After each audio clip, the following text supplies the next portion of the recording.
Everybody, welcome. I hope you're having a great start to your Wednesday. It has been a great start to my Wednesday. Had a nice breakfast, beautiful breakfast. I'm sure I'll post a photo of it if I remember to do so via the Discord. Join the Discord. We have been upgrading it. The discussions have been lively. Bring your memes, bring your book recommendations, bring your music you're listening to and you recommend all of us. Bring all of it. There's space for everything that you're interested in. And if you want to create a channel that, something you're interested in, let us know. We got great videos today. Luke, funny enough, how this happens is obviously people request videos via toddreacts.com in the Discord. And I just randomly pick from a list of videos to react to during these streams throughout the week. And I just happened to pick two of Luke's, who is a toddreacts.com member, Discord moderator, and also a moderator here on Twitch, and probably soon to be YouTube as well. But yeah, two of his videos, funny enough, and they just so happen to be Shadow and Bone, Dead Boy Detective. So we have two Dead Boy Detective videos without me even realizing it. One Shadow and Bone video, Person of Interest video, and then a video on the Expanse. So it'll be interesting. We're going to get a lot of Dead Boy Detectives here. A lot of information. Shout out to Luke as well for providing the information links you're going to see on this stream. And yeah, let's go ahead and run through the rigmarole as you have certainly expected it by now. Go ahead and head on over to toddreacts.com. You can sign up for one of the video requests. If you want to request your own video, you have something in mind, you want to see it on stream, sign up for the series or season tiers. And if you want to just watch the longer form content, which, by the way, I do have a preview of right here. There's a quick preview of what's available right now. There's going to be a heck of a lot more added over the weeks ahead. I am currently catching up on YouTube requests, and as soon as I'm done with that, I'm going to get to the longer form content. So there's going to be a lot more being added over the next couple weeks. So stay tuned. If you're interested in the longer form content, join the episode tier. Think of it like a monthly movie ticket, if you will. You get access to all the videos that are requested by season and series tiers. You just don't have the ability to request it yourself, but you get to view. You get to hang out. You get to watch, which is super cool. I'm happy a lot of you have joined that tier and enjoyed it. Go ahead and subscribe to the Todd Reacts YouTube channel. We have just crossed the 12,000 threshold, and we're hunting down 20,000. We are working our way there.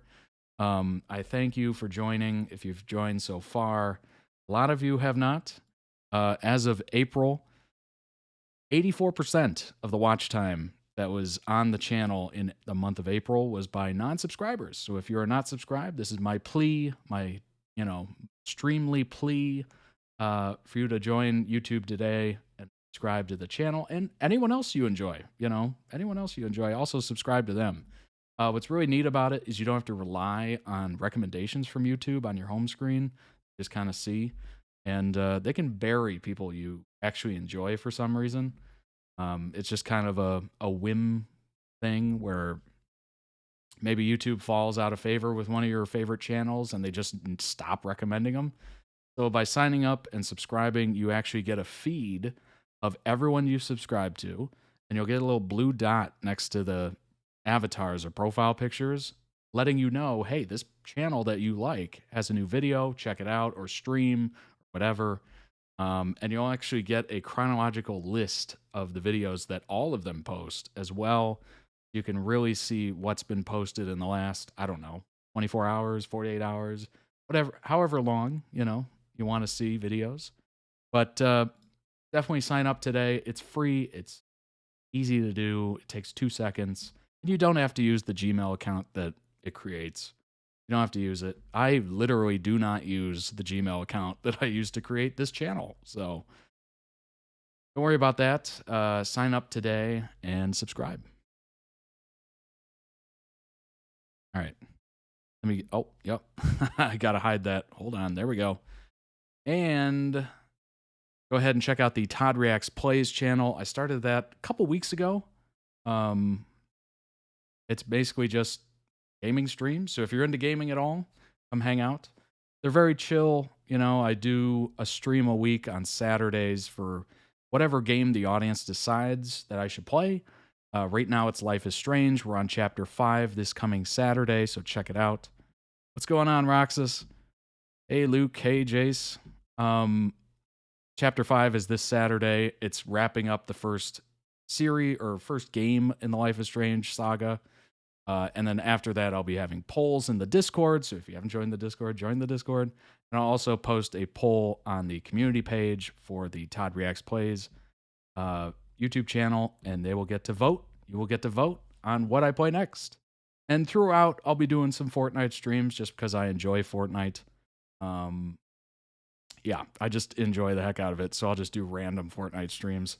I'm going to try to do a couple more and do it a little bit more frequently because I do miss the game. And it just came out with a new season, which is super cool. Although I have some gripes. I think it's impossible to not have gripes of a new Fortnite season, but there's also some positives as well. Go ahead and check out the winter collection of merch on toddreacts.com. It is leaving, as you see at the top, in 2 days, 10 hours, 5 minutes, 56 seconds. It's leaving very soon. 15% off for website members. And yeah, summer collection is coming, as you saw in the ad in the beginning there. And what's interesting is I actually paid. I've never done this before, and I wanted to see what it was like. So you can actually, through YouTube, promote your videos, like running an ad, basically. And you used to have to do it through Google Ads, but now you can literally do it from your dashboard. And you can basically pay for views or pay for more engagement, potential subscribers, that kind of thing. I just paid for views because I was like, well, it's a ad for summer collection merch drop. I don't need subscribers based off that. But it's been interesting. It has really blown up. If you've seen the views on it, it's blowing up as we speak. So that's very crazy. It's super simple to do. What's funny is as soon as I hit like apply or save or whatever, and then they manually review them, immediately my Google Ads account got suspended. It was almost like simultaneous suspended. I was like, well, what? So apparently you have to verify, which means you have to upload your ID or passport to Google Ads so they can make sure you're you or something. It's some prerogative where they're trying to cut down on, scammy ads and whatnot, but which I appreciate. But I've also seen an increase, you've probably seen it too, of just the most egregious advertisement on YouTube, where it clearly is a scam. It's AI. It's gross. It's like, pick up your free $1,500. It's just like, what? Number one, that doesn't exist. That never exists. There's no such thing as a free lunch kind of stuff. But yeah, it was very eye-opening. It's been interesting, Every once in a while, it makes sense to kind of run an ad or a promoted video or boost a video. But it's not something I want to regularly do. But I feel it's pretty smart for, collection, a merch collection drop, if you will. But let's go ahead. Yeah, YouTube comment filter is pretty solid. That is true.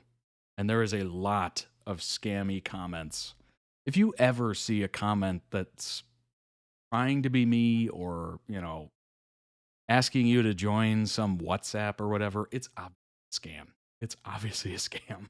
Just join the Discord. It's free. It's available. I'm there. If you want to talk to me, you can talk to me there. But it's very, there's so many scammy comments. It's crazy. Or like investment comments on financial videos or anything like that.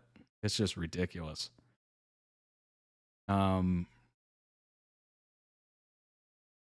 Congrats on the 100 subs. That's awesome. Yeah, most of the viewers are non-subs. Yeah. I think that's pretty standard for most channels, but it's obviously something you kind of try to work on. So join today. Join YouTube. Subscribe to the channel.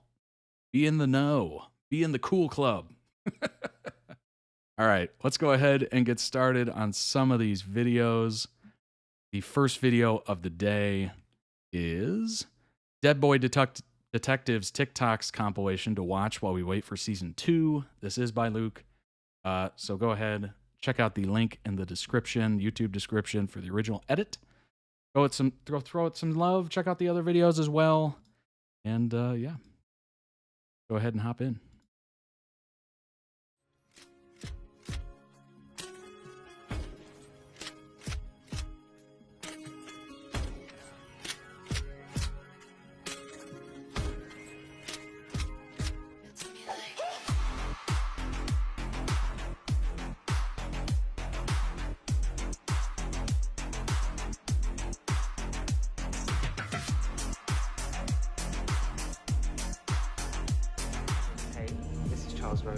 As you no doubt know, we are the Dead Boy Detective.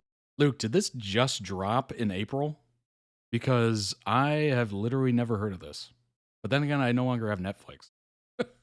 So maybe that's why. But it seems like it just dropped April 25th, right? Yeah, you did. I don't know what was happening. Like I just randomly picked videos and I just happened to pick 2 of them.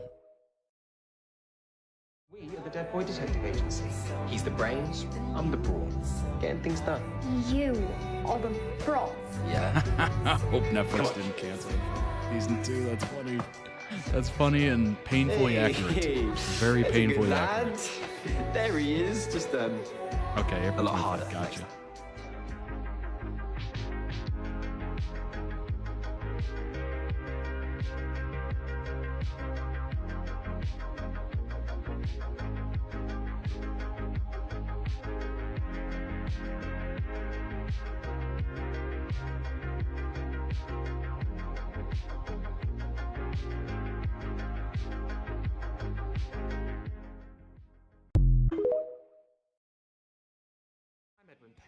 This is Charles Rowland. We are the Dead Boy. All right, let me readjust this a little bit. Kind of cut off the video a little bit there. When will I have to hit someone? Hey. Oh my god, he is so into you. If anything, he just enjoys ghosts. This is Charles Rowland. I'm the brawn. Getting things done. Sandman had a renewal. Good job. We've met Nice. psychics before, but none as fit as you. Did that work on girls back in the 80s? Didn't it work like a little No. Gotcha. Crystal? That's enough! You cannot keep up. Imagine if we had a psychic around for the case of the Shrieking Doll. Plus, she can help out with the living. Hi. Are you the ghost detectives? Dead Boy Detectives. Sweet name. We have to help. Even if it's scary and the odds are bad and we might die horrifically. You never know when the good you do may come back around.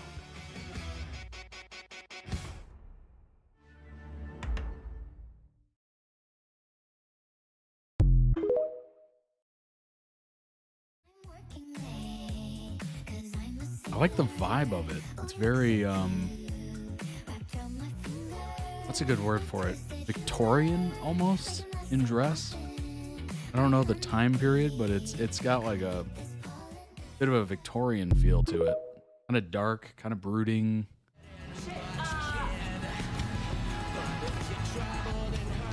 Or at least maybe those scenes were.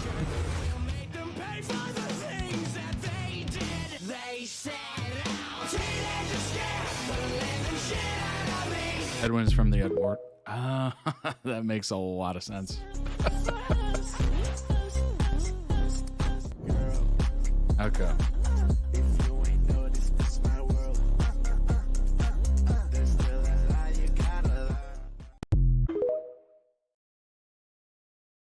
Cat, you live near here. Do you know anything about this? Excuse me. It's not like the cat is gonna toss. Fuck you. I'm not telling you nothing about that house or the witch inside. Charles died in the 80s.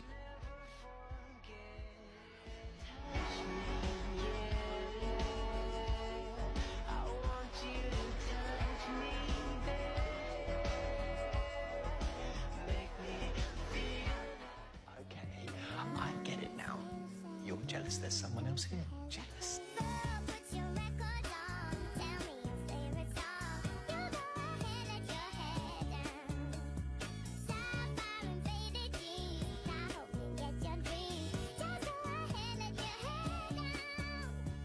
I saw in those memories, she was so angry and so toxic. And she's me.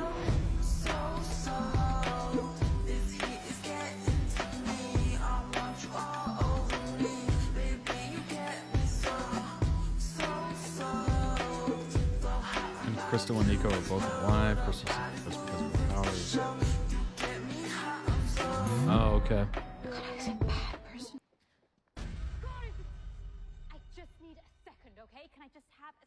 David here in Port Townsend. Yeah. I don't know. I don't even know where I just was. There were giant floating eyeballs. Charles, I told you this is a bad idea. Her demon being here could jeopardize the Becky Aspen case. You didn't even want this case. You already have a witch to deal with, and you remember how powerful her demon was in our tube encounter? Just stop saying her demon. He's Ah. a white demon. And that was scary. Did you get that? Oh, but great job. Case closed, right? Cross my name off your board, so the demon must be gone, right? No bang up detective work there, Edwin, because he's not gone. He's not gone! So maybe he's our fucking demon now! Has she gone quite mad? Yelling at us? Well, she wasn't yelling at me, mate. She's saying she's scared. Scared? All right, Charles. Ever since she showed up, you've been behaving differently. Honestly, I like the back and forth. What she's been through. I do. Little bickering, little banter. She's always changing clothes. I got a pocket full of sunshine. I got a love and I know that it's all mine. So she must go tell mom, 'cause I don't wanna live a lie. Tell my boyfriend what I've been doing. Been thinking of you. Every time I screw down. And if you want me, you gotta put the word in. Don't tell your girlfriend that I'm your girlfriend. I'ma put it back in for the means of hell. Did you just say someone was back from hell? No, I said hello.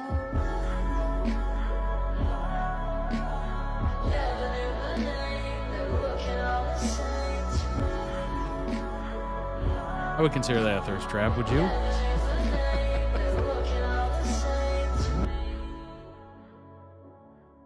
Crystal, the boys are back. The boys are back from hell.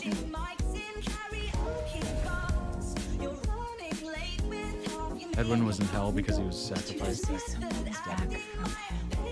I said hello. He escaped, helped Charles when he was near death, helped him when he died. Okay, totally fair. Rather. Oh my god. Ah. Are these your friends? You can see them? Near-death experience. Nice. Are you the ghost detectives? Dead boy detectives. Sweet name.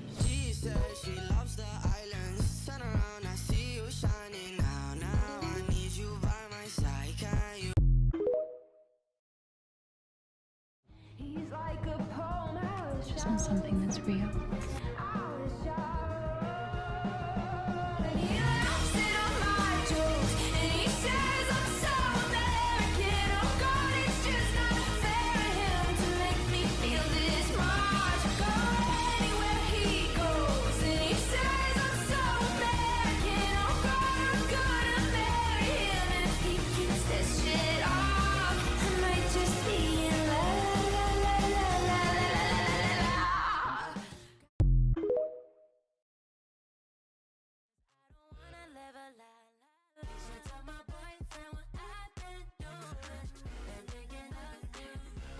I know I'm getting very little in the way of like scenes, but it seems like a very interesting show. One that I would definitely be into. The ferry. Bonus, without me, you guys would be able to travel by mirror again. So. The relationships. I'm assuming it gets pretty crazy from time to time. I really will. Dark, quirky, and fun. That sounds amazing. Let go now, Nico.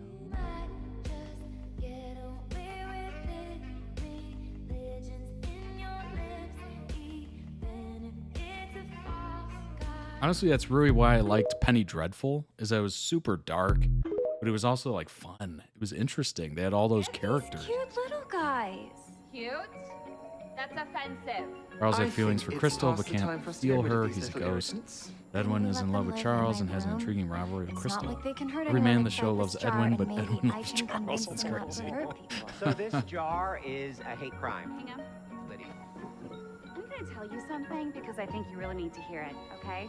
You should go fuck yourself. And are you hearing her? They do not seem grateful or particularly nice.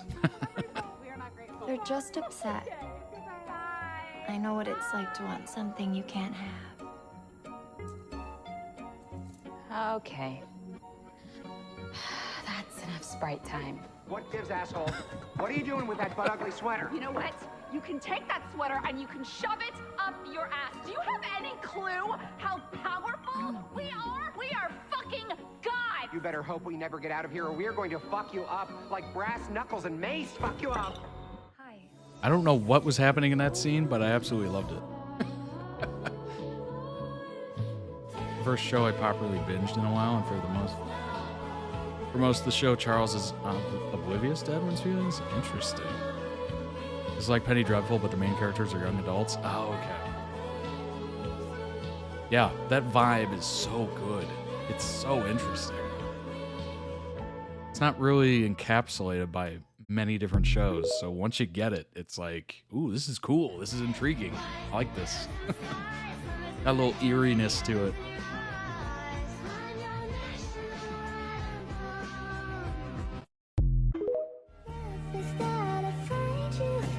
And I'm not even someone that likes horror movies or, you know, gore and all that stuff, like Hostel, and, you know. But yeah, it was super fascinating, Penny Dreadful. So I'm assuming this is just as good.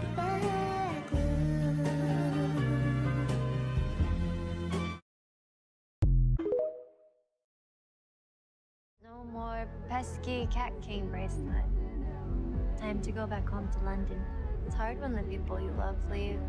London is not that far. So beautiful, wait till my video request. Ominous. Just wait.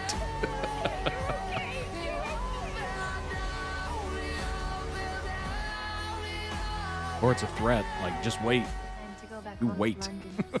It's hard when the people you love leave. London is not that far.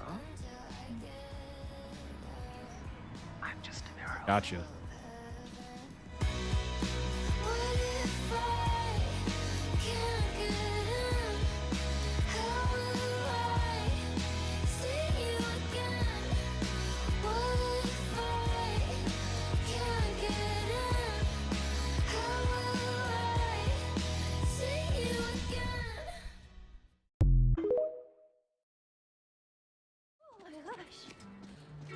I came to help. The internet said that banging pots and pans scares away the evil things. That is amazing. Yeah, Nico seems amazing, honestly.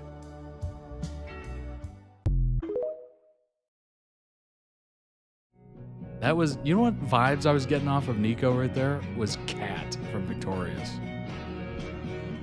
Ariana Grande's character. Very, very up here, very airy. Very airy voice.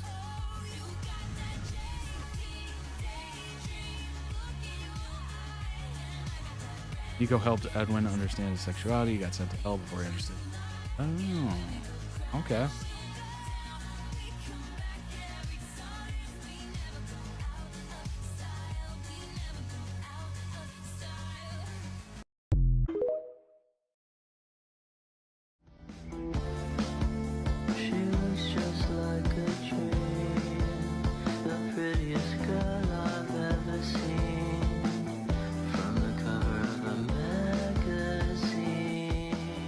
Edwin's also very sassy. And also, One shows his kind of we're punishing you.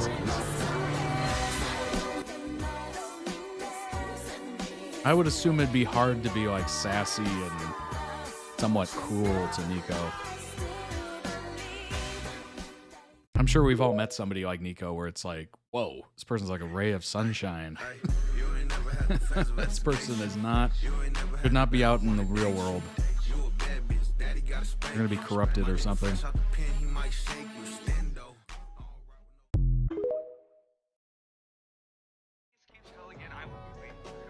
God, I am such a romantic.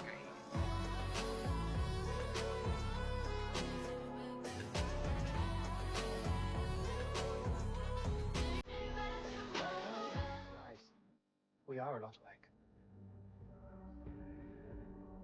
alike. The Cat King. I promise you said it's our author's choice.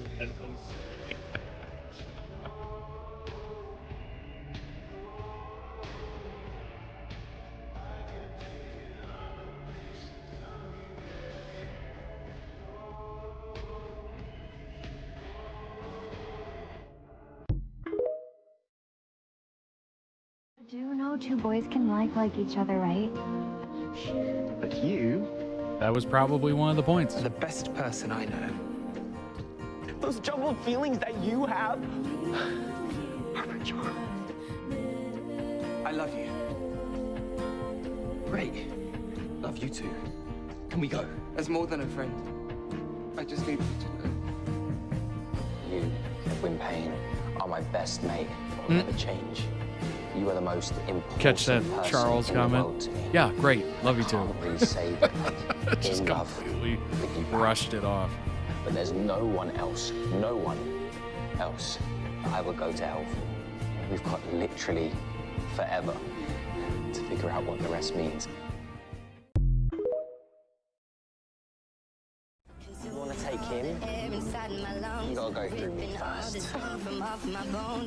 No, you said that you'd sort us out. You said you wouldn't send him back, right? Then open up a door and I'll go get him. Edwin, the Riz King. And also, I can't believe you would risk your entire existence coming down to this operatic horror show for me. That is so fucking stupid, it's unbelievable. You too. You know what though? Everyone from like those earlier periods and like older movies and stuff from like 40s and 50s, it seems like they all have sort of Riz in some way or another. Maybe it's just the dialogue written back then, but it just seems like everybody had. Obvious. It might have been a little easier to pull off since everyone was like super dressed up. Like wearing a sweater inside was seen as, oh, you're really dressing down today. He is a boy and I am a boy. If anything, he just enjoys ghosts. You do know two boys can like each other, right? I have a lot of manga about it. It's really sweet. I have a lot of manga about it. Every dead child has their place. I'm not going back to hell. Well, we disagree on that point. Come now, quick sticks, let's go. You want to take him? You gotta go through me first.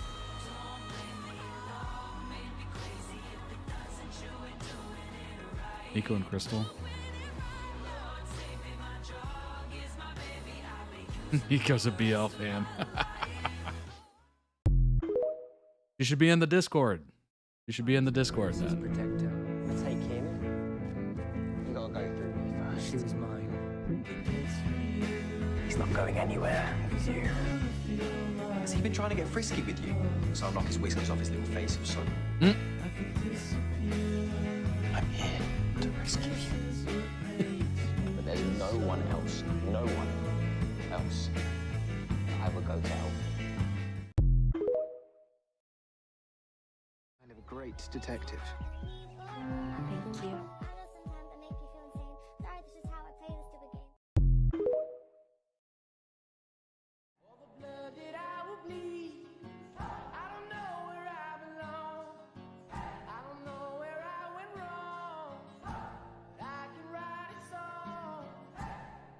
By the way, I turned on a noise gate on the microphone, so now you don't have to hear any annoying clicks that I'm making.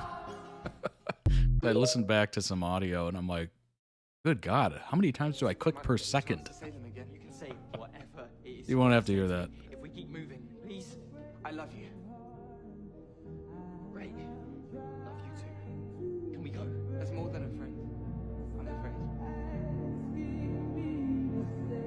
Charles, I'm in love with you. Well, maybe the writers are up for it. Not exactly sure. The fact that they went there within the first season is probably a good sign. Maybe. Unless they're just evil people. I don't know. There's like, look at this. Look at this. Isn't this awesome? Isn't this cool? It's gone.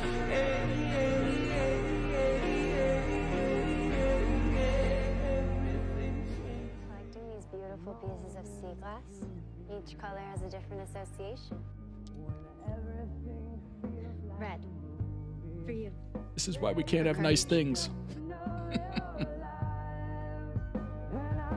Are you the ghost detective? Dead boy detective. Sweet name. You ask a lot of questions. You do know two boys can like each other, right? I wanted to paint. I dare say you saved me. It's hard when the people you love leave. Nothing like a good old classic Goo Goo Dolls song. Because he sneaks up on us, right, Edwin? Perhaps you can ask him yourself. It's still one of my favorite albums of all time. Dizzy Up the Girl. Classic. I can't believe you would even look, Edwin. You're the smart one, and I'm the one who does shit like this. Right. Absolutely. Don't say it. I wasn't gonna, was I? Oh, for goodness sake. No. Once again, it is a large blue medical volume.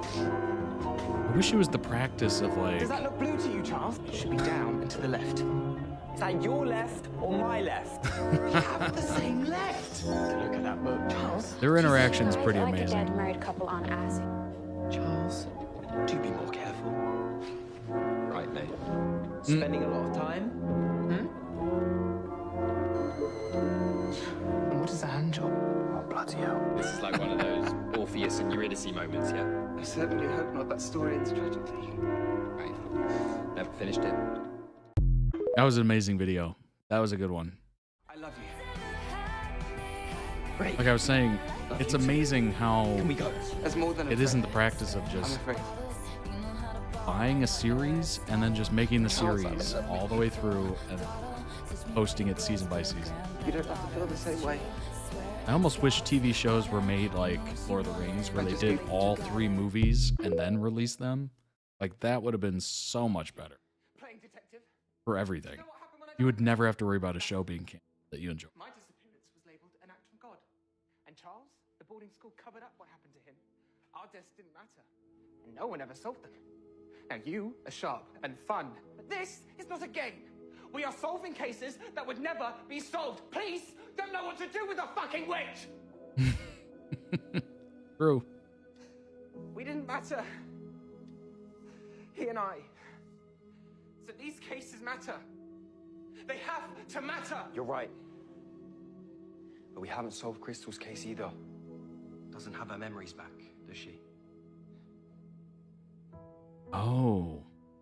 When I was in Becky's mom's mind today. So as your case gets solved, your memories come back? And that pain, I thought. Are they trying to what if my figure out parents each know they're other's feeling bad case? About me? Or just randoms?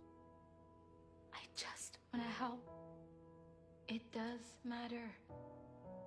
This case matters.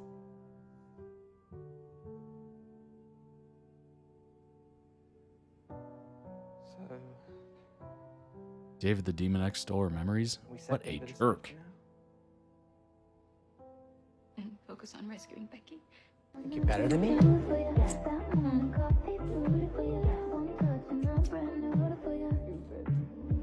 Now he's thinking about me every night. Oh, so that's me like a soul. So you can't sleep, but you don't know what that means. So Take your hands off your neck and hold on to the ghost of our body. Know that your last made that story. You can touch me when punching mattresses get cold. hey, this is Charles Rowland. As you no doubt know, we are the Dead Boy Detective Agency. He's the brains, I'm the brawn. Oh, I don't care. Doesn't mean he and Hunter aren't giving each other hand jobs, right? And what is a hand job? Oh, bloody hell. Marty! Jesus! I'm trying Also joined because she has sex. to some kids. That sounds bad. So had her memories erased by David the Demon. That when Charles stayed on Earth to help other ghosts. screaming that he doesn't want to help Charles. Suss that out, Okay. did you? Sorry, hands are full.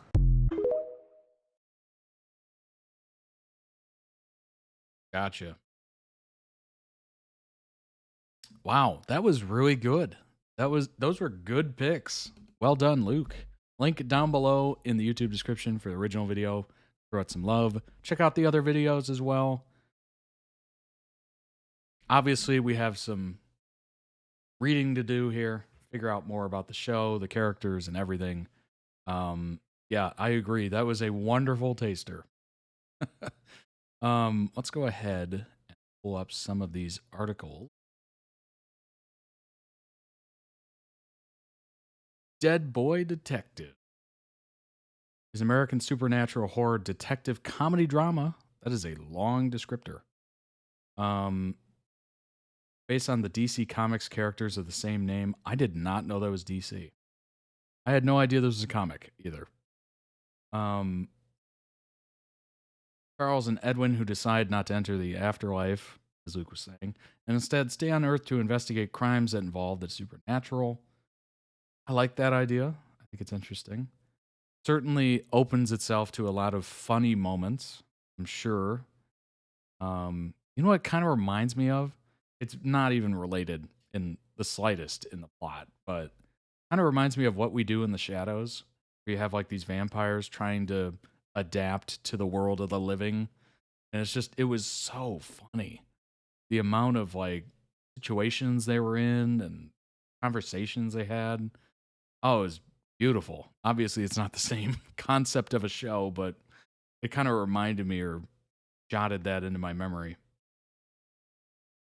Sandman and Dead Boy Detectives are Neil Gaiman's DC work. I could have sent you so many links. I only have so much time, you know? and I can read, but man, this is probably the most I've read in a long time, by the way, which is sad to admit, but it's true. Plans for a television series began in 2021, ordered by HBO Max. Given the green light, however, it moved to Netflix. How do we feel about that? Would it have been better on HBO or Netflix? Well, if Netflix cancels it, obviously it would have been better on HBO. I would say, I don't know. I don't know if HBO has ever done much in the way of like young adult stuff. They usually do like more serious, kind of like dramas and stuff like that. Like or fantasy. Maybe it belongs more on Netflix, but if Netflix cancels it, HBO should have had it. Hindsight is 2020, of course, but the dark but fun vibe is very similar to What We Do in the Shadows. I knew it.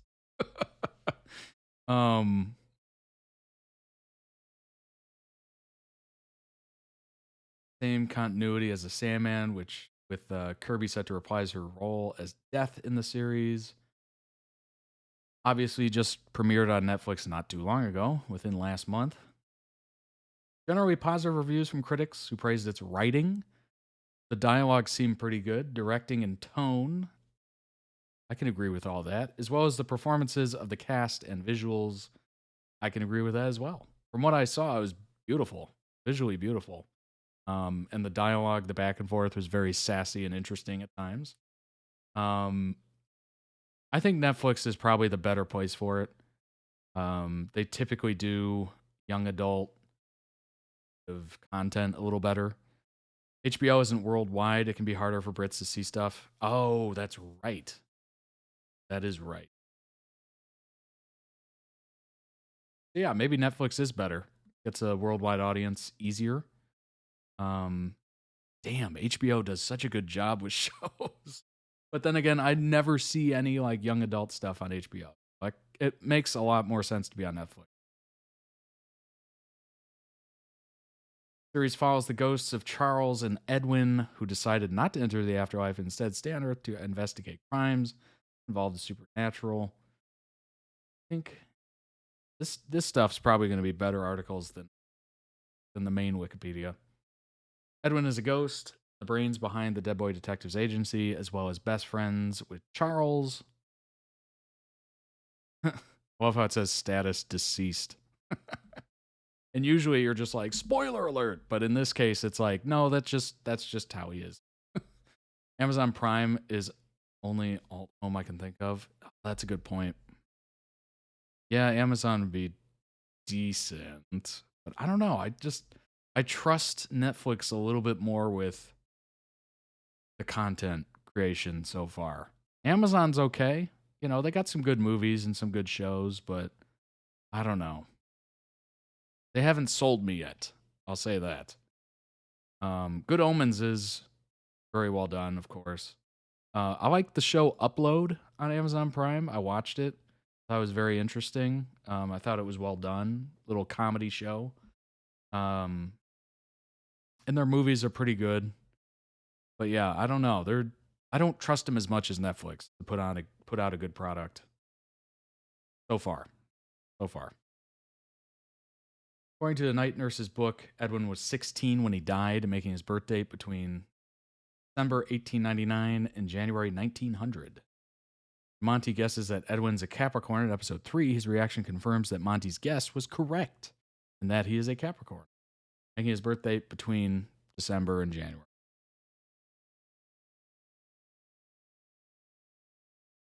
Attended a boarding school from 13 to 16, was offered a sacrifice in a ritual that some of his classmates performed with the intention of scaring him. Boy, that went wrong. Contrary to what the group of boys believed, the ritual worked. Summoned a demon which killed them and dragged Edwin to hell, where he would remain for the next 73 years until his escape. 1989. That was a good year. Shortly after his escape from hell, he comes across a boy in an attic, Charles. When Charles sees him and asks who he is, Edwin realizes that he's dying and decides to stay with him till his death, giving him a lantern and keeping him company. What's the call? I don't think that's anyone I know. Stop calling me during stream. Giving him a lantern and keeping him company after Charles's death. Whoever.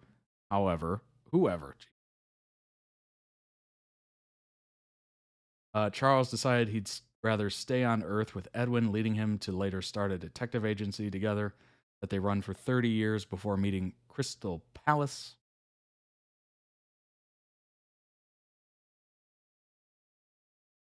Since Edwin is a ghost, he doesn't change his outfit. Makes sense. Sometimes changes his layers based on what he's doing.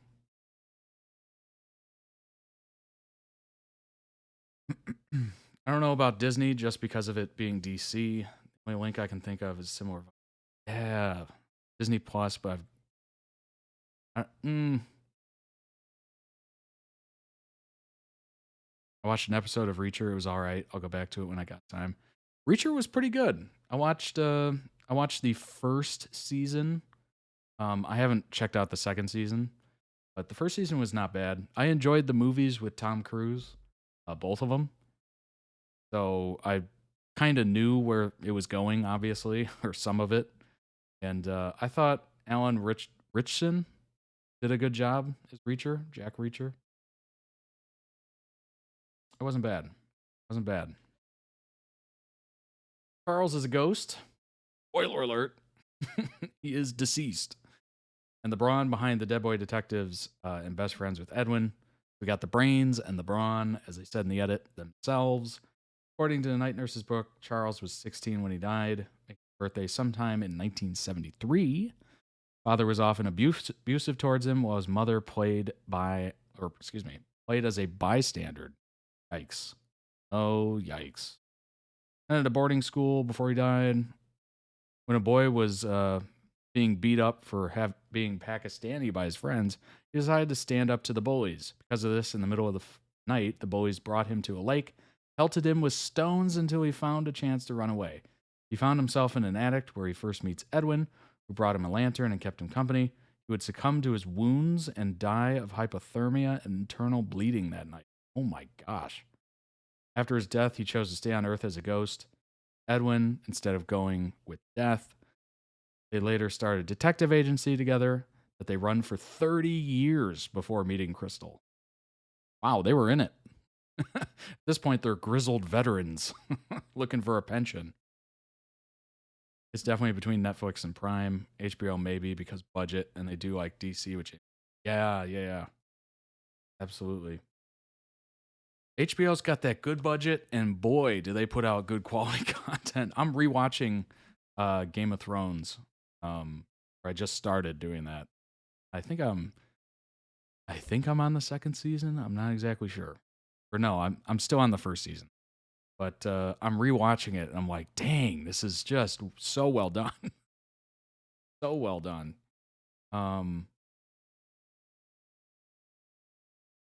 After Edwin is taken back to hell, Charles made a deal with Night Nurse that she would open a portal for him to save Edwin. When he returned, the two of them would willingly leave with her.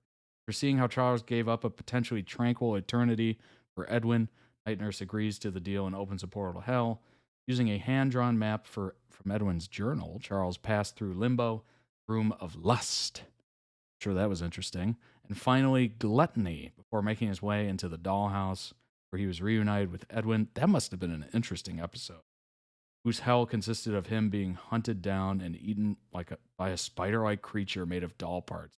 No, thank you. No, thank you. Oh my gosh. Charles threw a bomb at the creature, which allowed for him and Edwin to make an escape.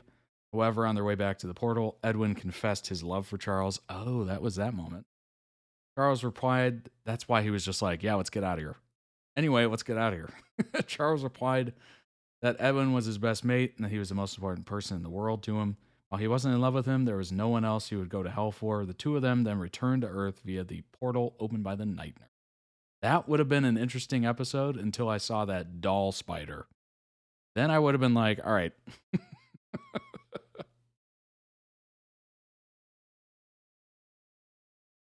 First HBO show I saw was Oz. Yeah, that trailer for Oz looked insane. Yes, well done until it wasn't. That is very true. Oh, that last season, season 8. That season 8 will live in infamy, honestly. Good grief. Crystal, psychic medium who was saved from demonic possession by Edwin and Charles before joining the Dead Boy Detective Agency. Mediumship capable of communicating with the dead, so basically a go-between for them. Crystal was able to enter people's minds and see their history through her telepathic powers. Memory manipulation can search memories to obtain specific information as well as erase or restore and alter memory of others. Mind control? What? Stealing ideas that our victims find they must act on. Well, that's handy. That's super handy. Crystal and David were able to talk to each other in their mind after she was possessed. That's cool. Obviously not when he's a demon, but, you know, if it was a nice person, that'd be cool. Imagine having conversations out in public, like full-blown conversations. Nico, teen girl who left Japan to go to high school in Washington after her father died. However, she was forced to drop out after being afflicted by supernatural parasites. Her brush with death granted her the ability to see ghosts, now allowing her to help the Dead Boy detectives during their investigations using her skills she learned from watching Scooby-Doo and reading lots of manga. That's so cool. I officially like the Nico character. After Crystal moves in next to her, the Dead Boy detectives find a way to remove the sprites. After a near-death experience, she gains the ability to see ghosts. After formally meeting Edwin and Charles, she spends more time outside her room with her new friends. That's good. Got her out of her, comfort zone in that room. Apparently she was in all the time. Charles said they have all the time in the world to figure out their feelings, so never say never. Interesting. So you're saying there's a chance. Powers and ability, temporary altered physiology. Mediumship. Cool. And expert reader. He helps the boys after they return from hell by reciting the Night Nurse book. He then says, I have excellent reading comprehension skills. That's handy. That's definitely handy. There's a scene when Edwin was in his fields and Nico cheered him up by watching Scooby-Doo with Edwin eating ice cream. That's fantastic. That's great.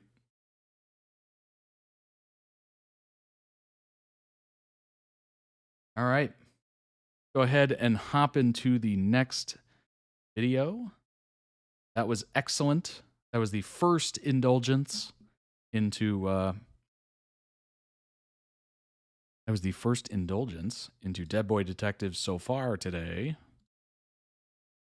I just wanted to do this really quick because I forgot to, frankly. I'm going to make a pretty good plea for it right now. Join the Discord. We are growing. I think we're over 60 at this point, and growing fast. Got tons of great channels. They're brand new. They're being acted on as we speak. Tons of interesting things. You can request your own in the Request a Channel. You can introduce yourself to all of us. I started with the first post. Go ahead and join in. Then we have sections that I am going to make updates for or let you know. 61 members. All right. Perfect. 61 members and growing. So join today. It's free. Just join. The link is everywhere. It's in the YouTube description. It's on the Twitch channel. It's on the website. It's everywhere. You can put your own Discord ideas in this channel if you have any that you want to see done or whatever. I'm open to anything. Right? And then we have all these interesting channels that are on shows. If you'd like to request one, again, go up to the Request a Channel and we can add it here. And you can talk about it. You can post memes on it. You can discuss it. Upcoming seasons, why it was canceled, how dare they cancel it, all the good stuff. Your favorite characters, everything. It is your space to really fan out and be who you want to be regarding what you want. Or what you'd like to see in the shows. That's always interesting. Then we have a bunch of fun channels. You can talk about gaming. You can post memes, your pet picks. If you have some advice, you need some advice. Book club, book recommendations, what you're currently reading, what you didn't like, what you do like, everything. What's on your current book list? You know, what are those books you have on the bookshelf that are just not read? You haven't even cracked them open, but yet you go to a bookstore anyway and you still buy books. What are those books that are collecting dust? If you have any adventures, you know, daily adventures, big adventures, posted in the adventures channel. Food. Who doesn't love to see food? Recipes, share your recipes. I'm sure it's great. Dusty books. Yeah, I know you have dusty books. What are they?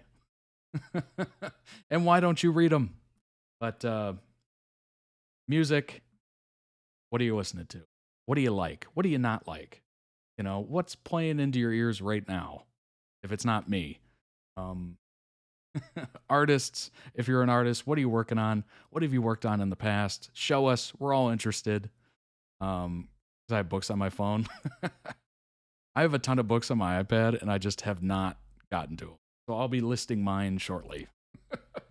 I guess they're electronically dusty. Spammers only. If you're a spammer and you get marked as a spammer, you can post in there all you want. You can spam away. That is your channel to spam a million things over and over and over. Everybody can see it, and the only people that can post in it are the people listed as a spam bot. Obviously, there's members only channels as well for you put your requests, whatnot, and just general conversations that members can have together. But yeah, join today. It's fantastic. We're growing it. You can have input as to what the new channels are here. You can put new channels here as well. Just request them. I promise the threshold is not very high. Where do I get an invite to join the Discord? It can boom, there's a link. It is open to the public everywhere. The links are everywhere. It's on toddreacts.com. It's on YouTube description. It's on the Twitch channel. It's in the chat right now. It's everywhere. But yeah, there's my plea. Let's get it to 100, shall we? You know what? Let's get it to 1,000. Let's get 1,000 people in there. I know you want to join. I know it. But let's get it to 100 first, and then we'll go from there. Anyway, let's go ahead and move over to the next video. It is Shadow and Bone TikTok's compilation to watch while we dream of a Crows spinoff. Will we get the Crows spinoff? Probably not, unfortunately. But the hope is still alive. The hope is still alive. Let's go ahead and jump into it.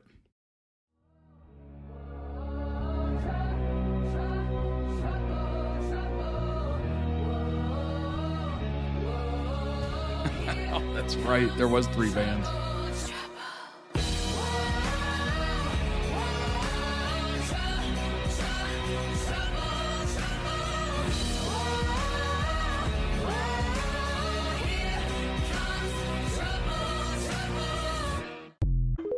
Also, by the way, if you're an artist, check out that Artist Assembles. I put up a challenge. If you want to do the Twitch panel art, do so, and then throw me a link to your portfolio. I'll make a panel specifically to credit you and link to your social or your portfolio, whatever you want.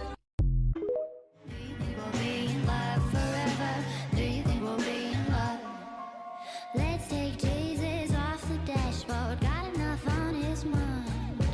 We both know just what we're here for. Saved too many times. Maybe I like this roller coaster. Maybe it keeps me high. Maybe the speed it brings me closer. Look at sparkle of your eye. Where did that come Hey, 62. Welcome, Roxas. Welcome. My demolitions expert. Yeah, the Discord used to be members only, and I'm like, what am I doing? You can have members only areas and like general public areas. Made no sense what I was doing there.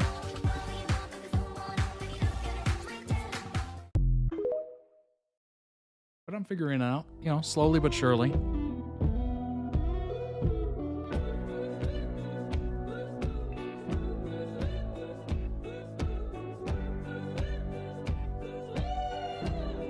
Dang.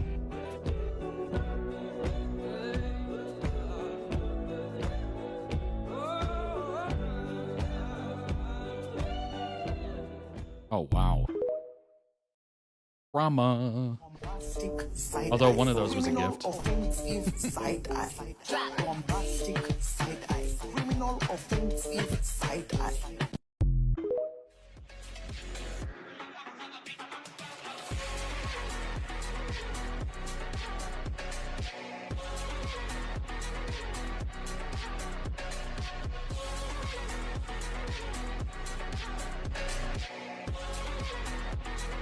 I'm noticing a lot of like yellow tones. I'm sure that's not a filter that the editors are putting on, but it's kind of like it's like a calling card of the cinematography or something. There seems to be a bit of a yellowing of the. We didn't do that, though. Well, maybe it's just because everything was candlelit. That's probably what it was. I think you're flirting with that stable hand. What stable? Oh, him. Higher than Elon Musk, so high stars and stardust. And I got a colorful aura, like I got neon guts. Dark energy we don't touch, all jewelry's beyond touch. And they give a nigga colorful aura, like I got neon guts. Did they ever win like a costume designer Emmy or Golden Globe or something like that? Because they probably should have. No, not just girls.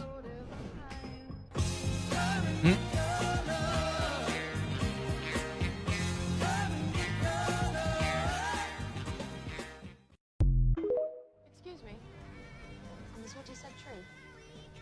I don't know if she's dead, but she is a saint.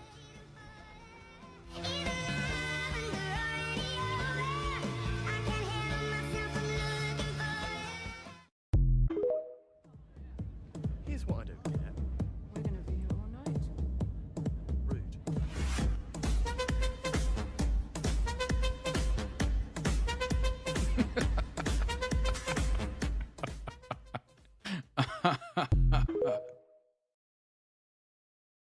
I need your help. Of course not. Doing what? I need you to kill a man for me. Oh, why me? You know why. But how's getting me to do it any different from you doing it? Will you help me or not? That is a good point. Like I said, of course.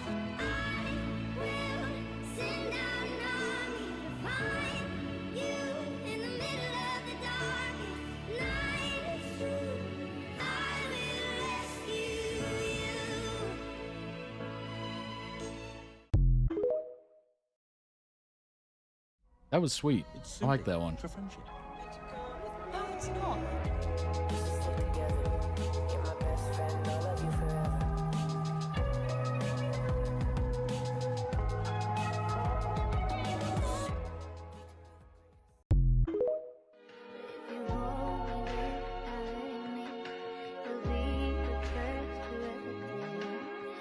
Honestly, it would not take much to do a Six of Crows spin-off.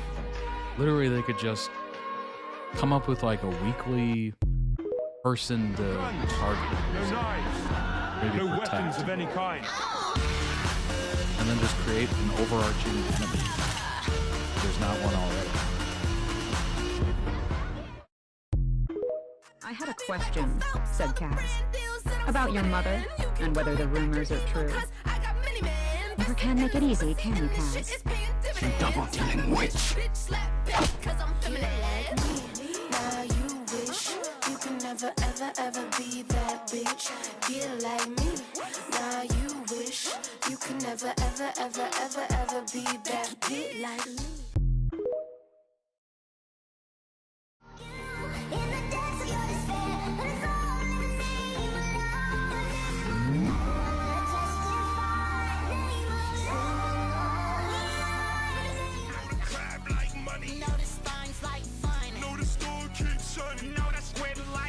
What we all got in common when the shit's said and done is a dead fucking road cheddar city that we run. Let's fuck a beam, watch my eyes grow. Sipping hella lean, smoking hydro. When I hit the returning title, Gary is my shadow. I mean, that is a badass edit. That is fantastic.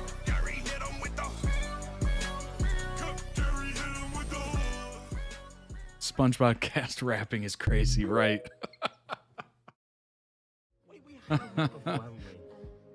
Yes, but... And you brought me stroopwafels. Yeah, it fit surprisingly well. I don't know how, but it did.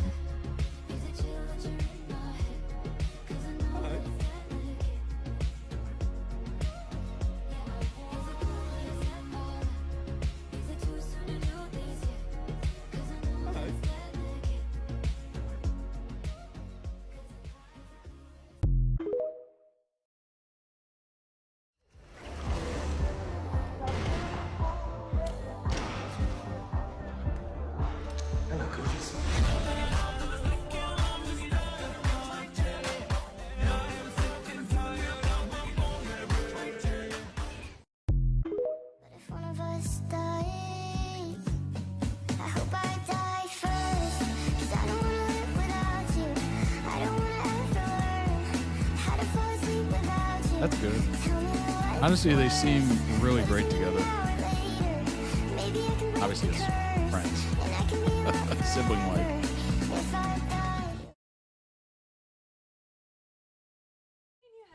Yeah, you cheated, remember?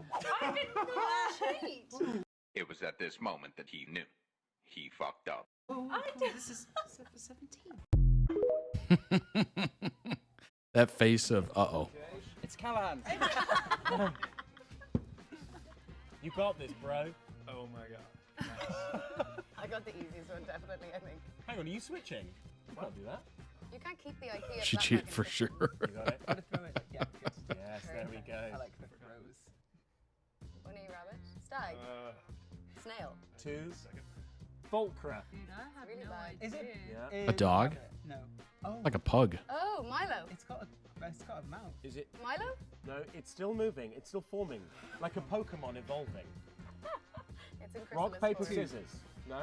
2 words. 2 words. 1 syllable. Somebody. I know. I really want to help you. We all know what it is. We just love watching you suffer.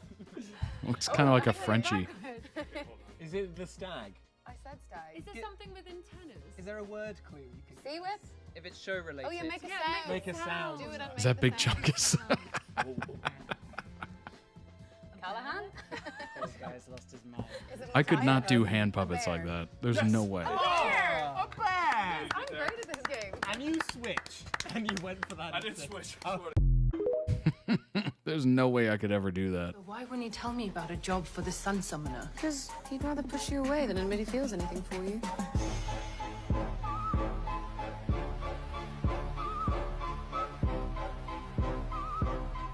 Oh, was I not supposed to say that out You loud? can do basic ones like a rabbit and a dog. I know that look. Yeah. I mean, everyone can pretty much do a butterfly, right? You see it enough in the mirror, do you? About it. About it on my repertoire.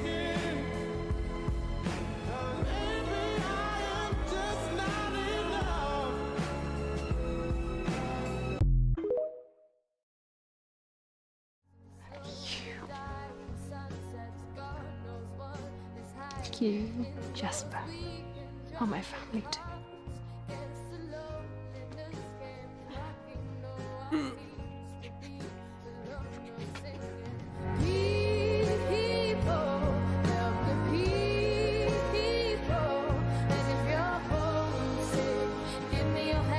That's very sweet.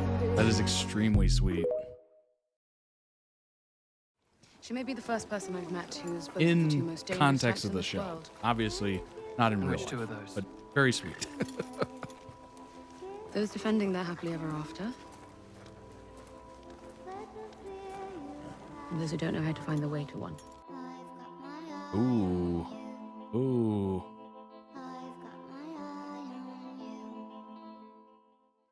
The scene Jesper cried was a deleted scene.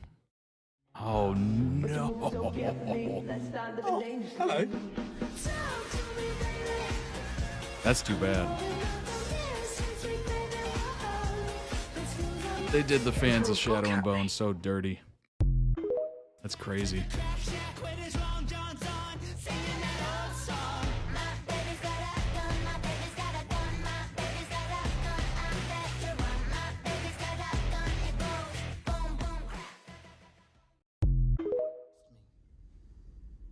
Fucking and I think alike.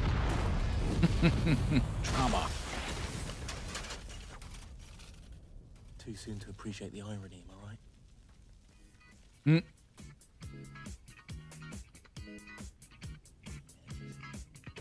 Give me a second. This is how we die. Desma, grab the goat. I'm not throwing out the goat. Grab the damn goat.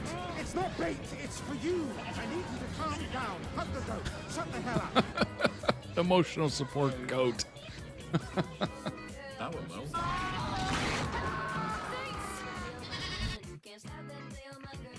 Oh, hello.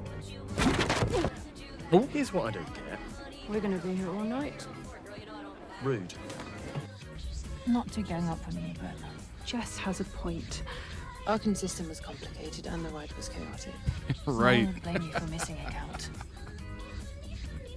Jess. It's Sully for friendship. No, it's not. Why do I... Yeah, I see Jesper as like almost the audience as a character in a way. You've been quiet. I didn't come pay for this, you double-dealing witch. How do you think it You're not wrong. You're not wrong.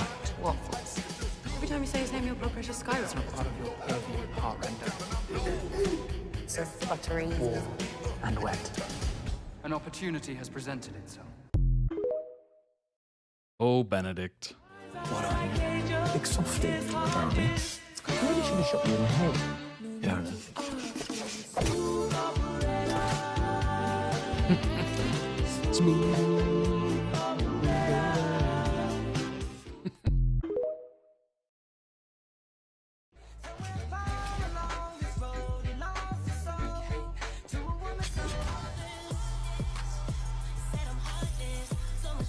Oh, that was a good switch up.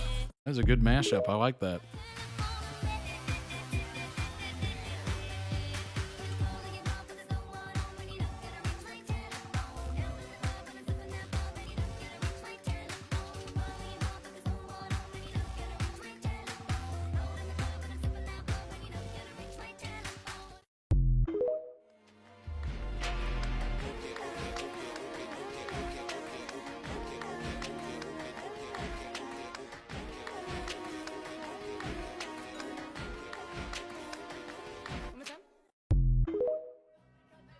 Our God will forgive you and guide you, Matthias, no matter what.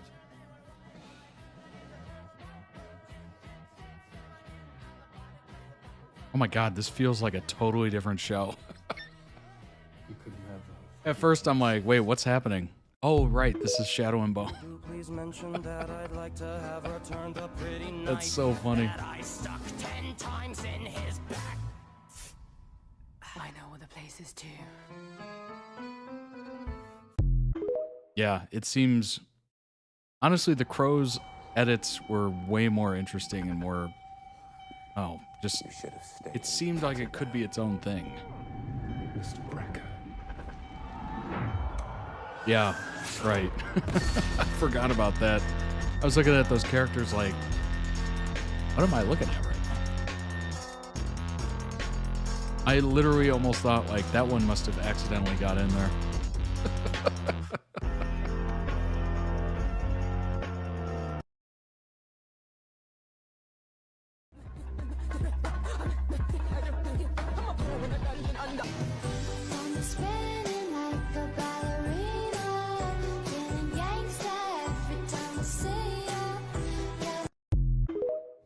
There must be a place where we're not just Grisha and Driskella. Somewhere beyond Ravka? Beyond theater? A place where we're just Nina Zenik, Matthias Helvar.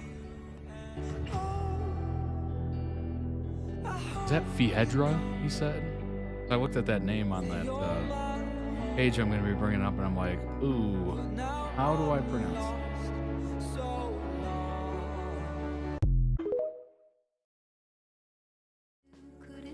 I was just a kid. I needed you too. I only really cared for the crows, but I wanted more. Oh, okay.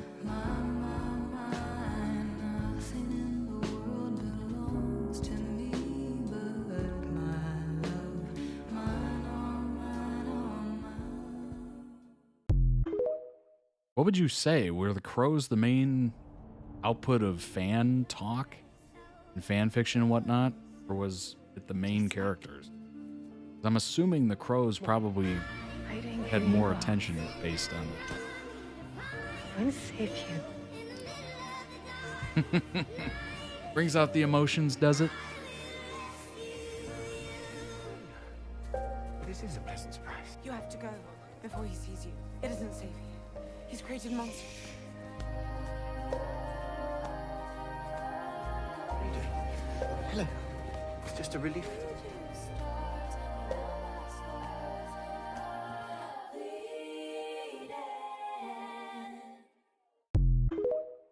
Netflix has a lot of blood on its hands, let's just say. Fictionally. Fictional blood on their hands. They say your favorite gem can tell a jurist everything we need to know about you. I'll admit. Nice. I was always fond of emeralds. That's impactful editing right there. Good song choice. I deserve better. What's worth more than an emerald? Anything, if it's on you.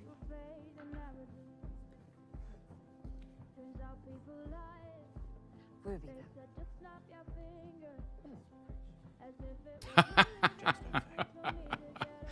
Now that's funny. That's funny.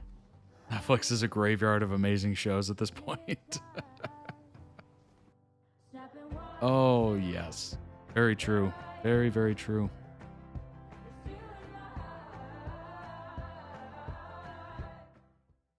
Cliffhanger made it so David was either killed off screen, even though he's in a likable couple with Genya in the books, You're asking for our help. or alive but won't get a resolution. Sacrifice himself to save Genya from the monsters chasing him. Oh my gosh. A little triumph.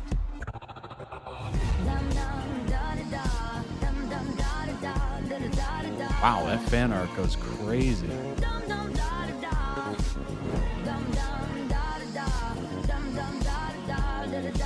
Wow. Dang. Holy cow.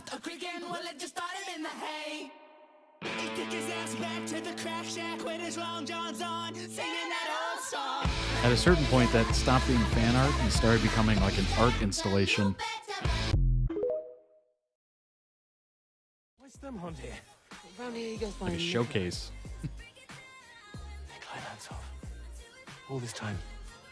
Close personal friend. And you are? You must be Tamar. We came with your brother.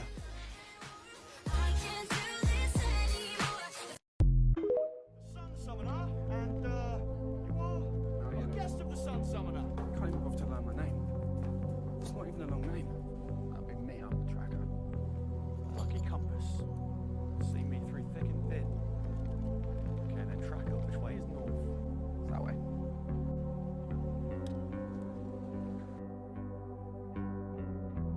What did you say your name was again? Pirate privateer. Are all pirates Ah, as yes, well? the thin line Privateer. between pirate and privateer. You've heard him. You've excellent taste in weaponry, man. Maul is the worst character, worse in the books, but his bond with Nikolai in season 2 I don't hate.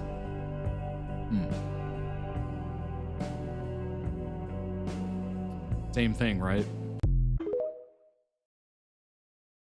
I didn't realize you were I guess one is technically seen legally, legal, and the other one's illegal, but sounds like a bit of corruption to me.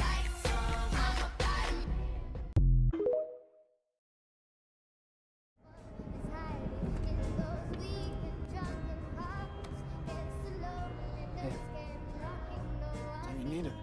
You've got more experience with pain.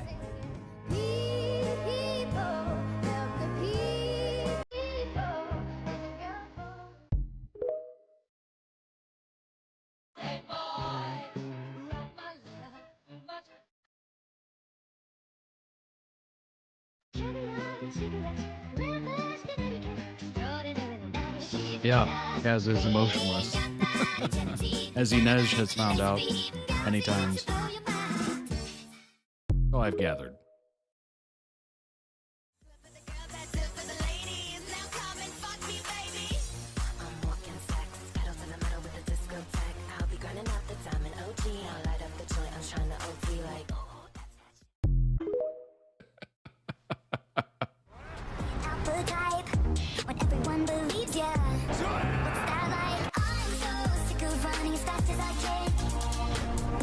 It's amazing how many of these characters I haven't seen just because everything I've reacted to has been pros. Or maybe I have and it's like a short little blip.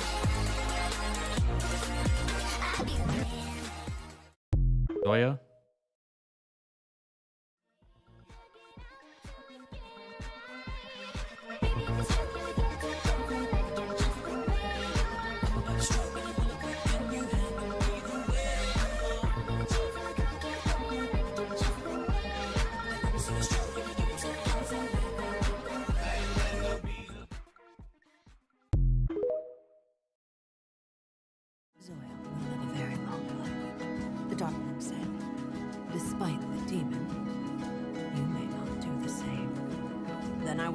From my grave. Imagine the emotionless from Kaz mixed with the confidence.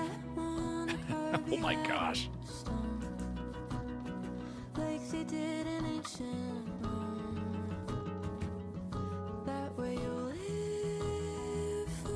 Plot armor that character would have would be outrageous.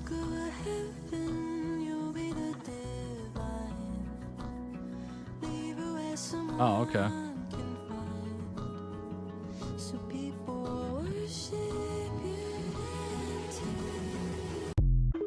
Are they decent sized books? Like, how big are these books? No, it's not natural for someone to be as stupid as he is tall, and yet.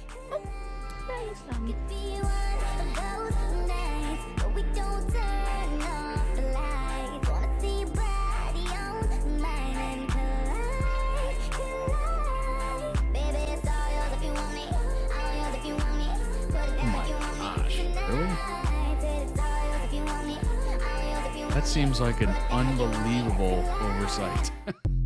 Maybe they're expecting it to go many more seasons. Someday, someone is going to sweep you off your feet so hard, you won't know what hit you. Maybe they're trying to do it like Bridgerton, introduce people every season, like make a new main couple.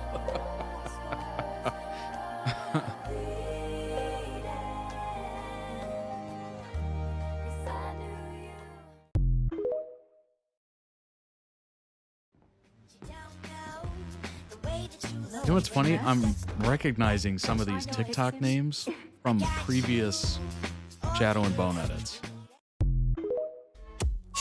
That's hilarious. I don't know why I remember that information.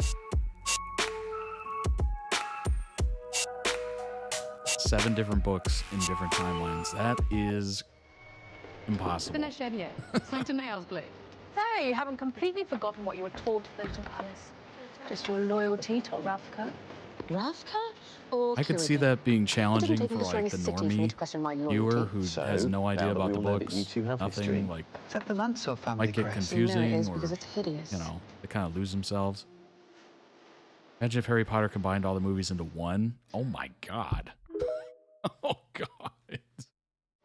Oh no. Oh, you would have missed so many cool moments. Impossible, not, no, probably yes. Yeah. Probably true. If there's a good enough writer, they could probably do it.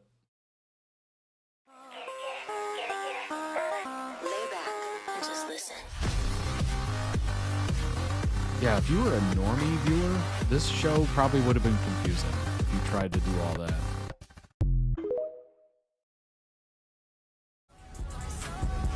Like, just the crows themselves is enough for a show. With adding all the different layers on top of it would just be a lot of back and forth. Was it like, did they try to do like the different timelines, different cuts within one episode? Or was it mostly like, this episode is this, this episode is these two, this episode is these three things?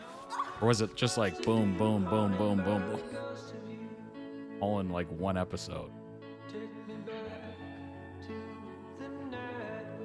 Because I just imagine the viewer going like, you know, you're just like, what is happening? Where are we at now? Where are we at?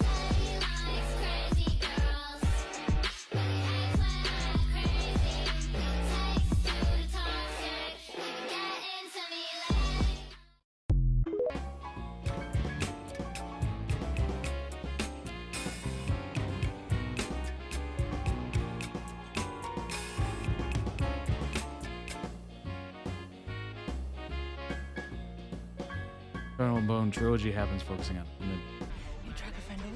Darkwind and Maul. Oh my gosh. I only saw 2, maybe 3 episodes. I could not track who, what. Even chronic fatigue then too. Yeah, that might have not helped, for sure. But yeah, it does sound like it kind of shifts you away after like a couple seconds. Break into this woman's house. Why do you think we're here? I'm a soldier, not a thief. Why else would I need you for this? I'm just trying to picture all those Harry Potter movies into one movie, and it just, I can't. I'm not gonna. The second option, so it was kind of like cut, cut, cut, cut, cut, cut, and you're just like, oh God.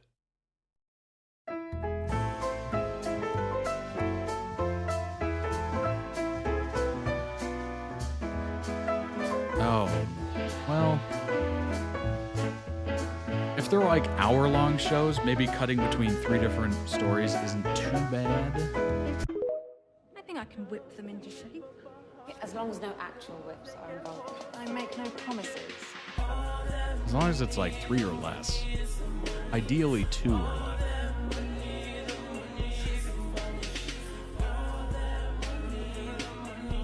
Said it is what the show gave versus what the fans wanted.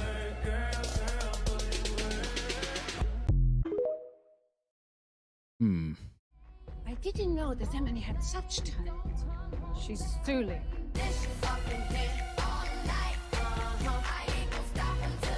I guess Game of Thrones was kind of like that, where it just cut between many different story arcs.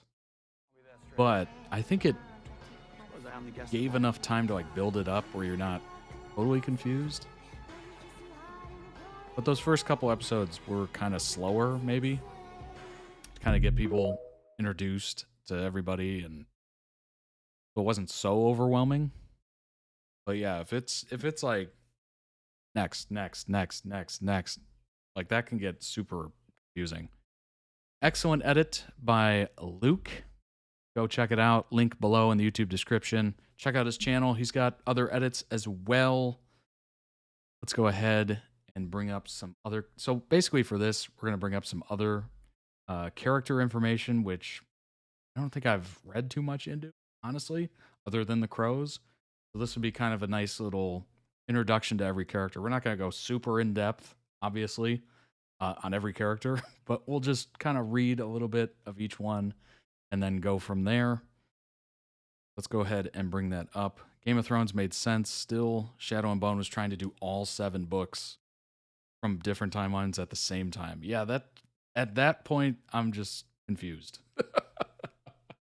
Summarize the couples in the screenshots. You're obsessed, Todd. I'm obsessed. What are you talking about? All right. Zoya. Yeah, that I would probably be pretty lost if I tried to jump into it. Saints become martyrs because they get to be the heroes. I don't even know how ethereal key soldier in the Second Army. Relationship, former lover with the Darkling. Alive. She's got that going for her. Crossing into the fold. Catches Maul in the act of stealing a bowl of grapes. How dare Maul? I just had grapes. They were delicious, by the way. Red grapes. She warns him that theft could get him thrown into a hole. She then realizes that he's one of the escorts for the crossing into the Shadow Fold and reveals that she often likes to have a good tumble with a stranger whenever she gets nervous the night before a big mission. However, Maul declines her advances and leaves. Oh my gosh. Whoa, that just went from 0 to 100 very quickly. I love the show, but the books are great. The books make sense. You don't have to read the Shadow and Bone trilogy first. You can skip to the Crows and it's not confusing. That's good to hear. While attempting to cross the fold, the skiff is attacked by Volcra, during which time a blast of light erupts from the deck, destroying the nearby Volcra. Having destroyed the Volcra, the skiff makes it through the fold without any further confrontation. They arrive at camp where Zoya meets Maul, and Alina, lying on deck unconscious, falls over a healer. He then instructs for Alina to be taken to the general's tent, where he discovered that Alina is the Sun Summoner.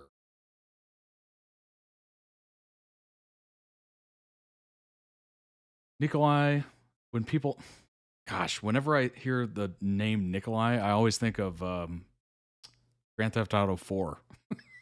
I don't know why. When people say impossible, they usually mean improbable. Didn't I just say... Didn't Roxas, you just say that?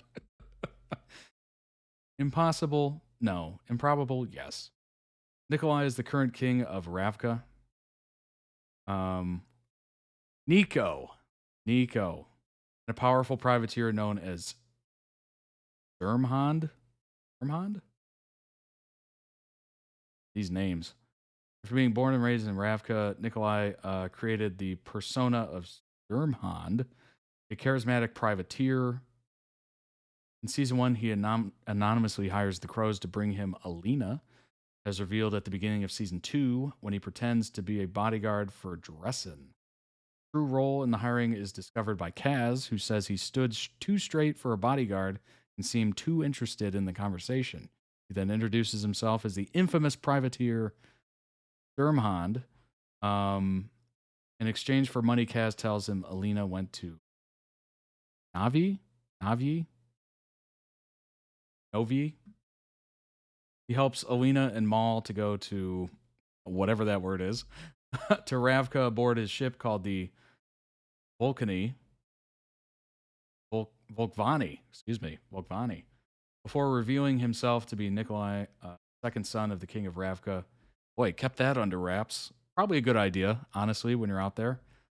You don't want to be known as the second son when you're sailing the high seas. He then brings Maul and Alina to a secret base called the Spinning Wheel, in which the king's court, as well as the Grisha loyal to the crown, have found refuge after the failed coup of the Darkling. Has a conflictual relationship with his brother, Vasily, but the latter dies during an attack of the Darkling at the Spinning Wheel. King of Ravka dies as well during the attack, leaving Nikolai to become king, even though he refuses to use that title before his official coronation. Escapes the Spinning Wheel with many survivors and goes to a fort where he reunites with his childhood friend Dominic. He then participates in the Battle of the Fold alongside Alina, Maul, Tolia, Tamar, Zoya, Genya, David, and the Crows. He is injured. At the end of season 2, he's crowned king of Ravka and engaged to Alina as a political move, which classic, right? Royalty. Navia Zem.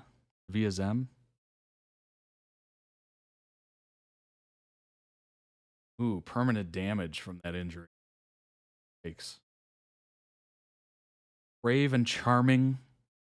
I would assume you would have to be a privateer who chooses to create the persona in order to fight for his country without being recognized. He's a skilled engineer and built his ship. Good grief.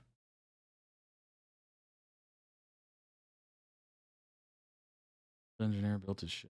Very cool. Good talker and a skilled privateer. Also a skilled shooter. Also comes in handy. Zoya in the books is wow. She even turns into a dragon at one point. What? Wow. That is a wow. Genya is a tailor for the queen, who is tasked with spying on Alina and poisoning the king. Wow. Okay. Somehow still alive after all that. On Alina's arrival at the little palace, Genya is tasked with making her presentable for the king. Genya reveals that she is a tailor and the queen's servant. Can fix as well as modify. You know what? There we go. Hey, that's better. She can fix as well as modify. She's also almost as rare as Alina.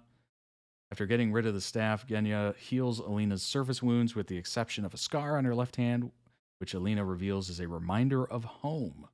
Genya then proceeds to do Alina's hair and makeup. Alina inquires about Genya's life prior to the little palace. Genya reveals that Hester's found her when she was 11. That's when General Kurgan gifted her to the queen. She's been nothing like gifting another person, but she's been working on herself since she's 3 years old. Good grief! King cares little for mud, blood, or sacrifice, expecting to see a humble girl plucked from the ranks of his army, and will want to take credit for Alina. And in her new Corporal Nick, reunites with Alina at camp and informs her that the king has fallen ill, and that the apparat has been ruling in his stead, while the queen has been confined to her quarters. Alina recalls Genya mentioning that General Kurgan gifted her to the queen when she was 11, leaving Alina to suspect that Genya is one of General Kurgan's spies, and that she poisoned the king. Genya reminds Alina that she warned her to be careful of powerful men. Genya explains that she didn't have a choice. She was a whipping girl for the queen and a Grisha without a color. She didn't have the luxury to choose friendship over survival. Genya used to struggle to fight the king off. Yikes. But it never worked in her favor. That's not good. So she waited for years to get her revenge. Okay. That explains it. While Alina agrees that the king deserves every bit of Genya's vengeance, doesn't believe that General Kurgan deserves Genya's loyalty. It seems like he's kind of using that situation for his advantage a little bit. Just doing it. Yeah, show did her dirty. Genya was done worse. Great actress, great portrayal. The script story did her dirty. Yeah, kind of seems like it. This is interesting. Honestly, Genya's probably the most interesting. David, expert resident at the Little Palace. Fabricator. On the day of the winter feat, David gifts Alina a pair of gloves at General Kurgan's behest for Alina's demonstration to help her harness her abilities and enhance her performance. Ingenious, Genya remarks. However, Alina assures David that she's perfectly capable without the need of his gloves. During Alina's demonstration at the feat, David notices Genya watching him, but pretends to not notice and avoids eye contact.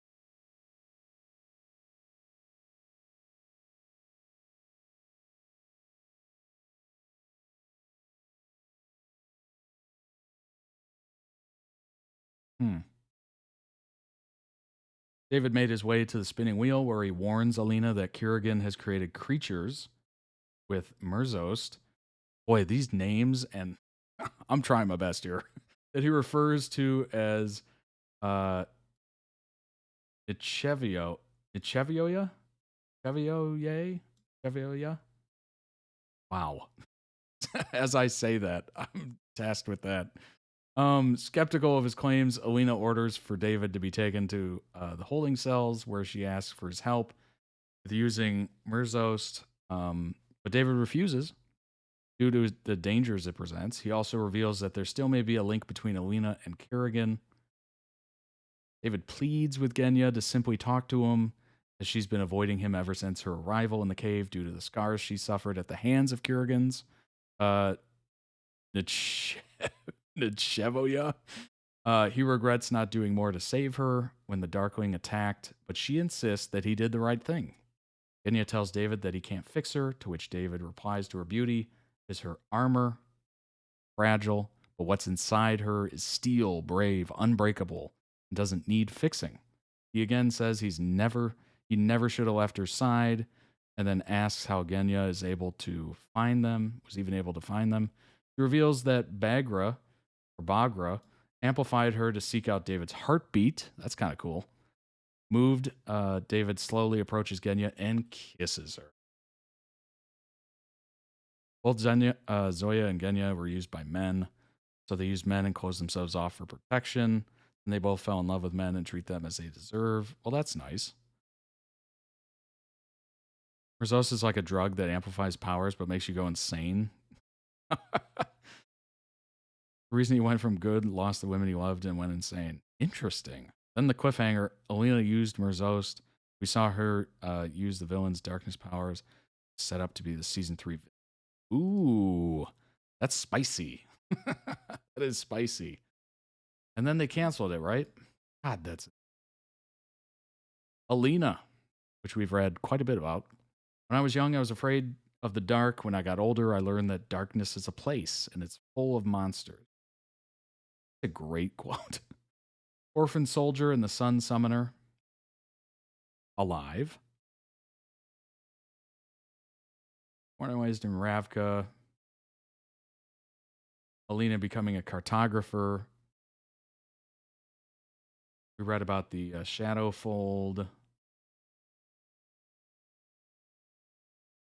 Alina's wounds are tended to by a corporal key healer, and she is taken before General Kurgan, where he asks where she grew up and when she was tested, but Alina claims to not remember. She insists that she is nothing more than an ordinary map maker. However, when Kurgan grabs her forearm and makes a slight incision, a beam of light comes shooting out of her arm through the roof of the tent, confirming that she is indeed the Sun Summoner. I mean, that would be a pretty good clue. Can you imagine if that happened? Like you scraped your knee or something and then just a beam of light came from it? You'd be like, I don't know what to do with that information. Alina is escorted to the little palace by Ivan and Fedor without so much as a goodbye to Maul. She sees Maul chase after her carriage and she tries to scream to him that she did not know she was Grisha. The heart trenders explain that her kefta is bulletproof and will keep her safe from attack, which is all but certain once news of the Sun Summoner begins to spread. Yeah, that would spread like crazy. Crazy. Writing wasn't bad. The story arcs were rushed. Yeah, that makes sense. Alina wasn't a great main lead, though, but I didn't like her in her own book. The actress was great. It's just the character is annoying.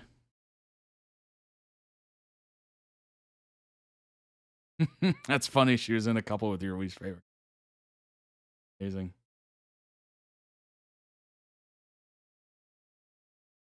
Maul.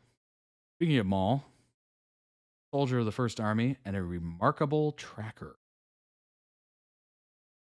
Alive, resurrected.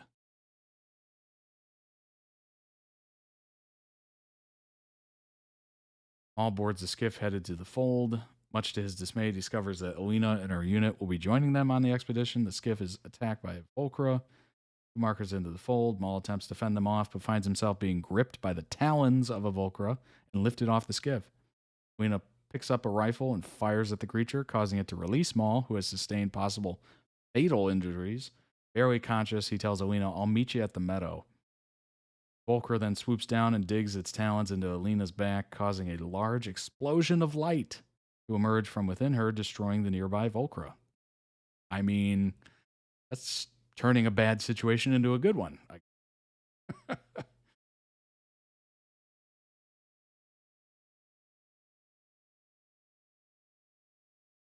After learning that Alina's escort was attacked, he approaches his commander, demanding they go after her. But with Alina being Grisha, she's now under the command of the Second Army and no longer their concern. With his commander refusing to go after Alina, Maul devises a plan to go after himself. Wow. He's convinced to stand down.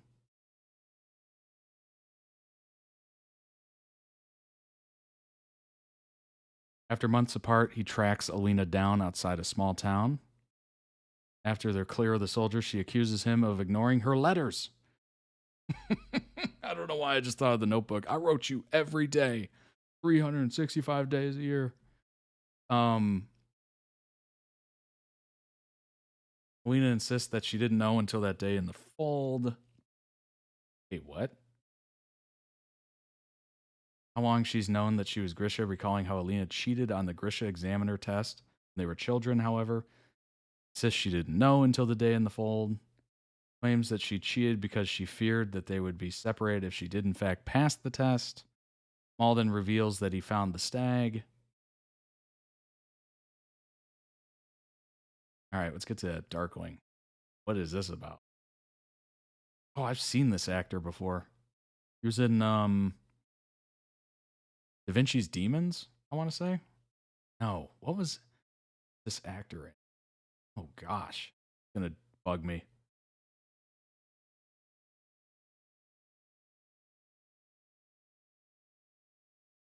They didn't see each other's letters? Oh, okay. Ben Barnes was Caspian in Narnia. Oh, okay.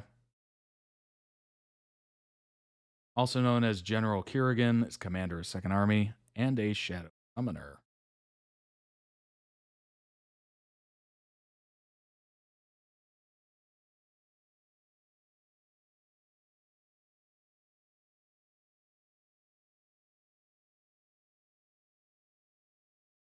Using Merzost, he turned the king's men into his own army, unintentionally creating the fold in the process.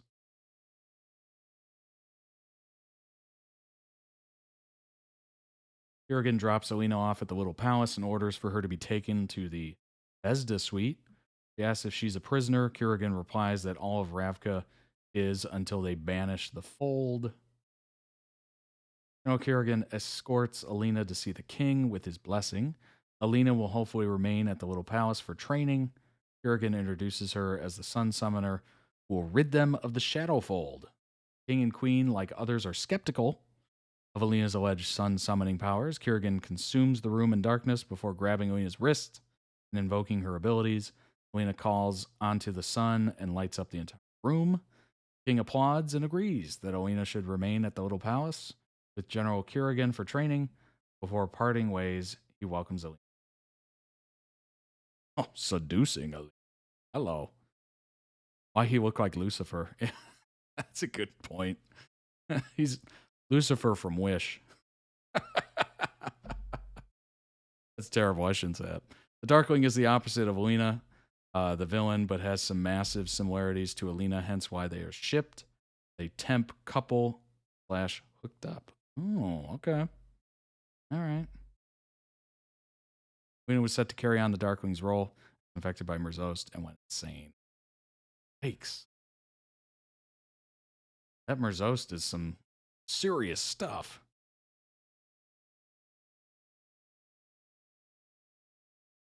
Wow.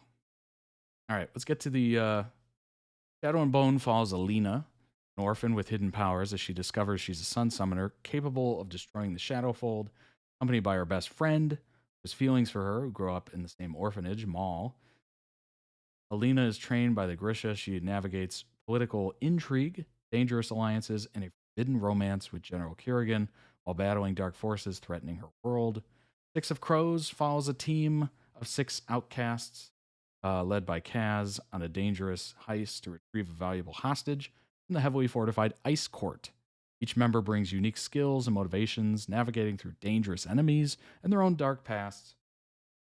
Gripping tale of adventure, betrayal, unlikely alliances set in the gritty streets of Ketterdam. Actually, need to get rid of tabs. I have so many tabs open, it's wild. But in the book, he possesses Nikolai infected him, so he temp returns in the last 2 books. One of the last 2. Interesting. In the Grishaverse, there are several notable couples throughout the books and stories. Here are some of them. Alina Starkov and Mal, central romantic pairing in the Shadow and Bone trilogy. Alina, a sun summoner, and Mal, a tracker, have a deep connection from childhood that evolves into a romantic relationship as they navigate the challenges of the world. Oh, I went way too far. Oh, come on now. Here we go. Nikolai and Zoya, the relationship develops over the course of the Grisha trilogy and the King of Scars duology. There's so many words I haven't used that I'm learning right now. Nikolai is the charming and resourceful king of Ravka, while Zoya is a powerful Grisha baller. Their dynamic is characterized by banter, mutual respect, and a shared desire to protect Ravka. Kaz and Inej, which we have obviously seen many edits of, who I really enjoy. Like, that is the one connection that kind of stuck with me throughout all the Crows videos. Central couple in the Six of Crows duology. Kaz is the cunning and ruthless leader of the Dregs gang in Ketterdam, while Inej is a skilled spy and acrobat. The relationship is very, very complex, built on trust, understanding, and a shared history of trauma. Jesper and Wylan, another couple from the Six of Crows duology. Jesper is a sharpshooter with a penchant for gambling, while Wylan is the son of a wealthy merchant. Their relationship blossoms amidst the heist, overcoming social barriers and personal insecurities. Very funny. So funny and adorable. Especially Wylan. Genya and David, supporting characters in the Shadow and Bone trilogy. Genya is a Grisha tailor known for her beauty, while David is a Grisha durist. Talent for engineering. Despite initial misunderstandings, they form a strong bond and support each other through difficult. This is kind of going through all the relationships, obviously. Nina and Matthias, found in both the Six of Crows duology and the Grisha trilogy. Nina is a spirited and compassionate Grisha art trender, while Matthias is a fierce warrior from Purda with a deep distrust of Grisha. Despite their initial... Oh, yeah, I remember a edit where I watched the two of them. Very interesting how that kind of unfolded. Despite their initial animosity due to their opposing backgrounds, they form a powerful bond fueled by mutual respect, shared experiences, and ultimately, love. L for love. The relationship is tested by societal prejudices and personal loyalties, but ultimately proves to be enduring and transformative. Corporal Key, I think I'm saying that right. Grisha who specialize in manipulating the human body. Heart trenders, Grisha who can manipulate the human body's internal organs and emotions, often used for interrogation, combat. Thank you. I love that movie. I haven't seen it in so long. Healers, I appreciate you getting the reference. Grisha who have the ability to heal injuries and ailments. Ethereal Key, Grisha who manipulate elements such as air and fire. Squallers, Grisha who control wind and air. Now I'm just starting to sound like Captain Planet. Often used for transportation or combat.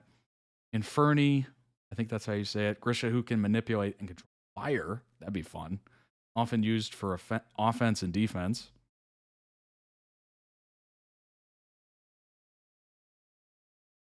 Material Key, Grisha who manipulate elements of the physical world. Durists, I think. Grisha who have the ability to manipulate solid material like steel or stone, often used for construction or defense. alchemy, specialize in creating and manipulating chemicals and poisons. Other Grisha include Tide Makers, a rare subset of Grisha who can control water and bodies of water. Lighters, Grisha who can manipulate light and shadow, often used for espionage or illusions. Illusions. Summoners, Grisha who can call forth and control creatures like animals or mythical creatures. Oh, that's cool. That is really cool. I like that. David invents stuff from his ability to manipulate metal. Jesper uses his to manipulate metal into weapons, like breaking locks, his guns, etc. That's pretty neat. In the Grishaverse, various terms have specific meanings. Grisha, individuals with magical abilities, or trained in the small science. Small science is the magical system practiced by the Grisha involving the manipulation of natural elements. The Shadowfold, which we've read quite a lot about. Also known simply as the Fold, it is a dark, dangerous swath of land filled with monsters created by a powerful Grisha hundreds of years ago. Ravka, the primary setting of the Grishaverse, a war-torn kingdom inspired by Tsarist Russia. Kirch, or Kirch. I don't know if you pronounce the H there, if it's silent maybe. A prosperous merchant republic known for its trade and commerce, located to the west of Ravka. So much world building, like, whoa. Yeah, exactly. Ketterdam, the bustling, seedy capital city of Kirch, maybe? Known for its thriving underworld and criminal.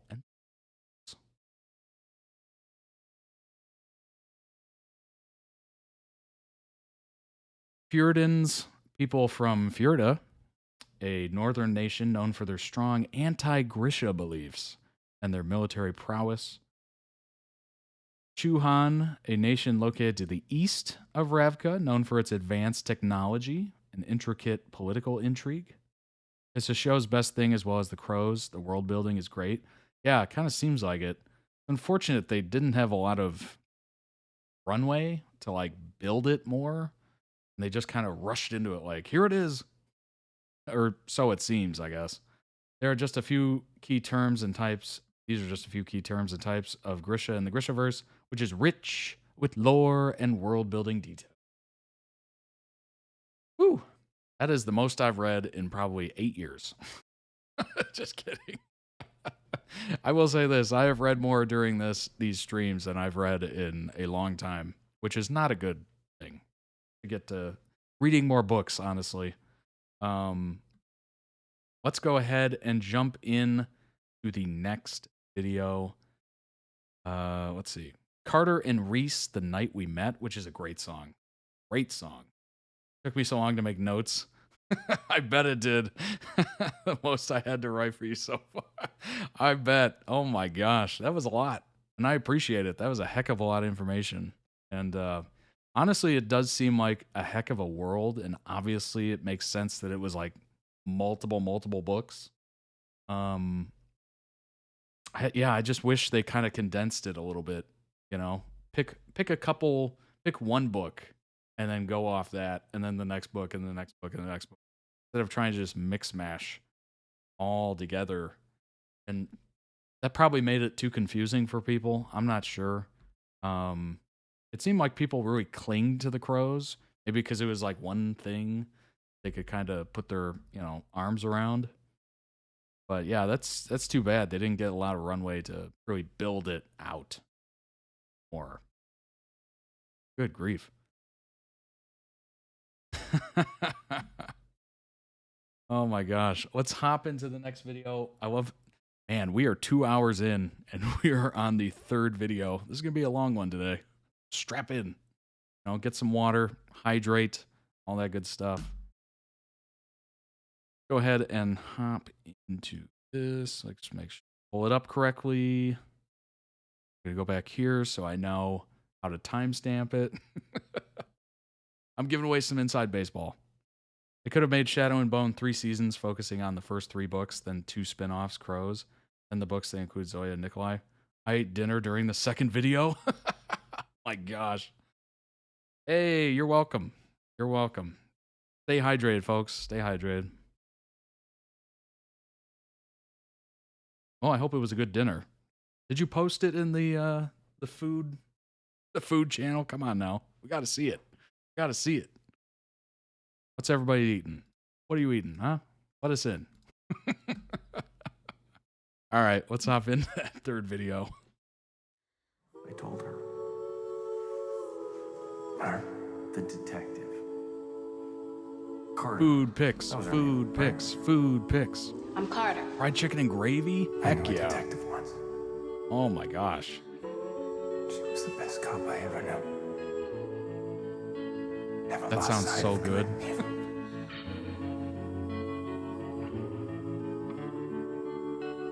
I couldn't save her. Yeah. Happy to hear it, Luke. I hope it's good. Not just another number, Finch. I doubt he gives a damn. It is a very good song. You're not alone. Carter's guardian angel. As if he has some guardian angel. You finally found me. Thank you for saving my life. You're welcome. I appreciate everything you've done for me. But in the eyes of the law, you're still a criminal.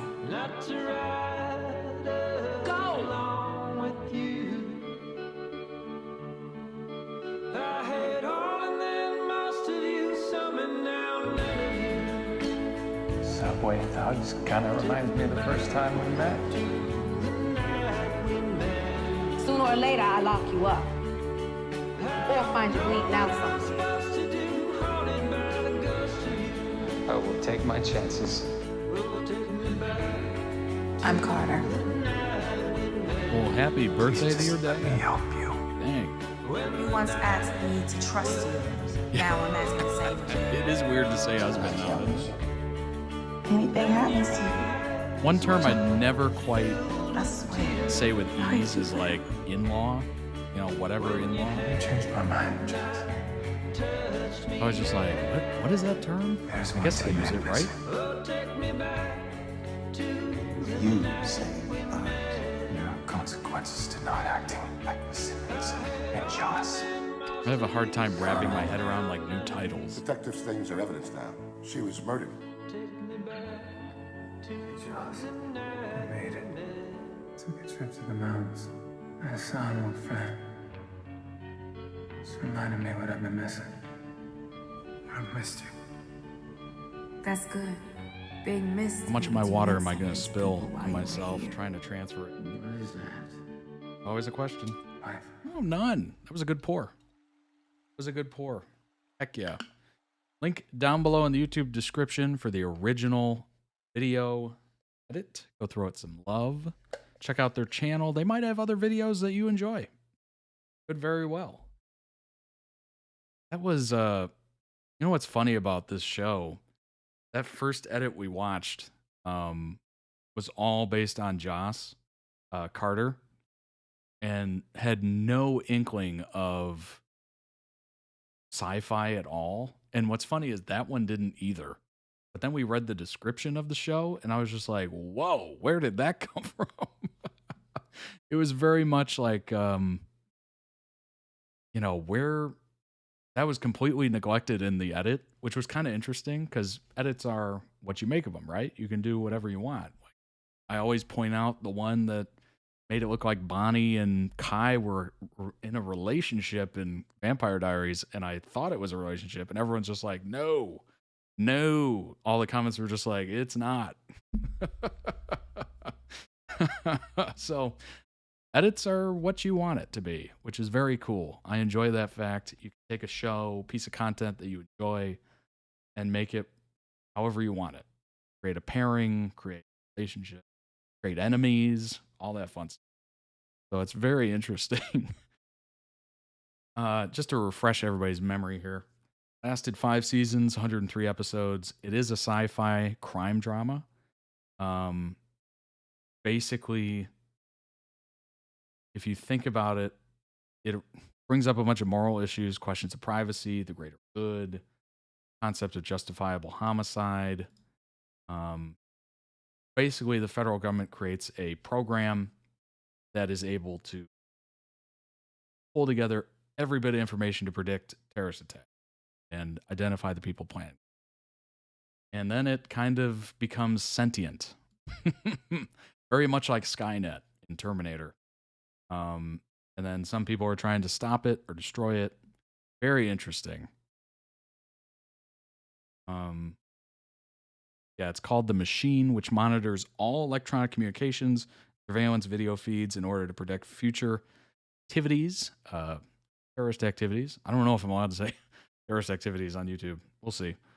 Finch and Reese attempt to understand the threat to or by people the machine identifies as being of interest by providing only their social security numbers, which is great. Yeah, the machine. What an ominous name for it. I mean, immediately right off the bat, the first thing you think of is, oh, this is spying on American citizens. Like, this is spying on its own people. And it's not like exterior, looking for other countries or areas or regions or anything. It's just, oh yeah, we created this to spy on our own people. Okay. So I'm assuming the Fourth Amendment does not exist in this world. Then again, I'm not going to get into it. I'm not going to get into it. Avoid it.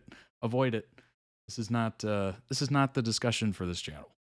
The machine's sentience is fully revealed as it increasingly communicates with and proactively assists and directs the actions of the team. So it's basically commandeering assassins and like the intelligence community and all that stuff. The team also battles Vigilance, a violent anti-government organization devoted to securing people's privacy. So now you have factions, right? You got the people that support it and the people that are against it. Then that creates division, obviously. Second advanced artificial intelligence, called Samaritan, is revealed. Differs from the machine in being open to external direction and willing to remove those seen as disruptive to law and order preemptively. Good grief. This is like a dystopian nightmare scenario where you have the battling sentient AIs and we're just kind of cogs in the war. Just unbelievable. So there's the sci-fi angle to it. Favorite Reese and Carter moments, since that video was based on Reese and Carter. Since our beloved Josh Carter is no more, spoiler, I thought I'd do an article highlighting my favorite moments between these two. I actually made a list with Finch and Reese first, and then did this list. Since it is Josh that we've just lost, spoiler, I'll go with this list right now. I may present my favorite Reese and Finch scene during the next 3-week break. Anyway, the pilot. It all starts here. Joss and John meet face to face. John is distant, mysterious, and slightly menacing in this scene. Carter doesn't back down as she tries to elicit information, manages to snag his fingerprints. The scene is short, and the two actors don't share a scene for 8 more episodes. However, that's where it starts. Mission creep. They're not, so this is 8 episodes later. They're not face to face. However, the dialogue is interesting and prophetic. Carter makes it clear that she'll continue to hunt for the man in the suit. She doesn't think he's a killer, but she can't let him keep doing what he's doing. She is pretty sure she knows how it will end, either arresting Reese or finding him bleeding out in the streets. 7 episodes later, we see that she does catch up to Reese, and he, in fact, is bleeding out. But here it's just a cat and mouse game, and Reese is enjoying the hunt. At Carter is the episode Reese kills Bottle Cap and tells Joss that she's not alone. Beauty and the tragedy of this moment will come fully into focus 2 seasons later in The Crossing. Keep reading. Number crunch. Carter thanks the man in the suit for saving her life. He tells her where to go find some bad guys. She returns the favor by calling Mark Snow, and we are all treated with a wonderful scene of Reese staggering his way down the parking garage stairwell and out into the street where Finch has arrived to rescue him, but escape isn't easy. Carter has followed his bloody trail and arrives just in time to put it all together. Finch, who she only knows as Burdett, is partners with Reese. The moment of decision has arrived. Arrest him or let him go. We all know what Carter does, and the partnership is born. Yeah, he does sound injury prone. God, that's funny. That would be interesting to find out if the ratings changed after Carter died. Maybe. I'm assuming Taraji was a big part of the ratings, honestly. Carter finally sees Reese face to face and begins her work with the team.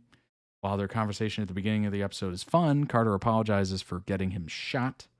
Reese tells her that her moral compass is pointed in the right direction. It's a scene about midway through the episode that is actually my favorite here. Carter and Reese meet at the Lyric Diner a second time to discuss the current case.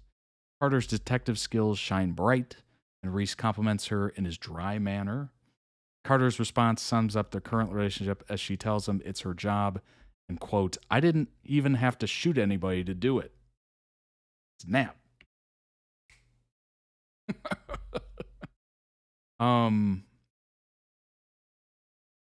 Trying to weed out some like the juicy stuff. Where's the juicy stuff at?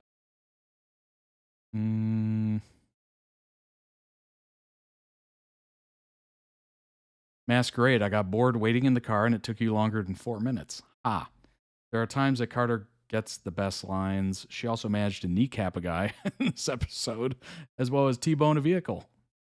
Well, there you go. Reese sounds like me, minus the crime stuff. I'm injury prone. Oh my gosh. My ability to fall upstairs is just unmatched. I don't know why. It's just, it stinks. I hate it. It's a talent to fall upstairs. Carter and Reese in the diner, she reveals that she's had contact with Mark Snow and that he wanted her to pass a warning on to Reese. He tells her that he's lost everything and everyone who's ever cared about him. He makes it clear that his life is over, but hers isn't. He won't stop her from investigating, but he makes it clear that the cost will be very, very high.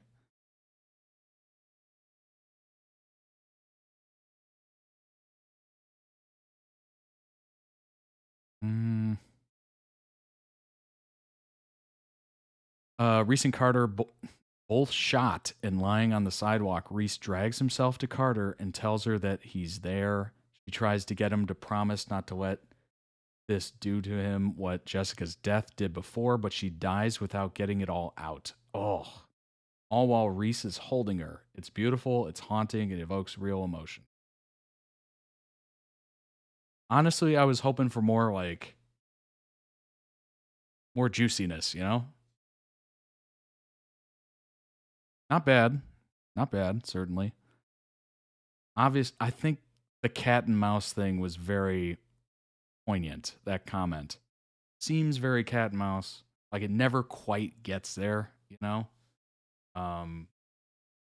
It's just kind of implied, I assume.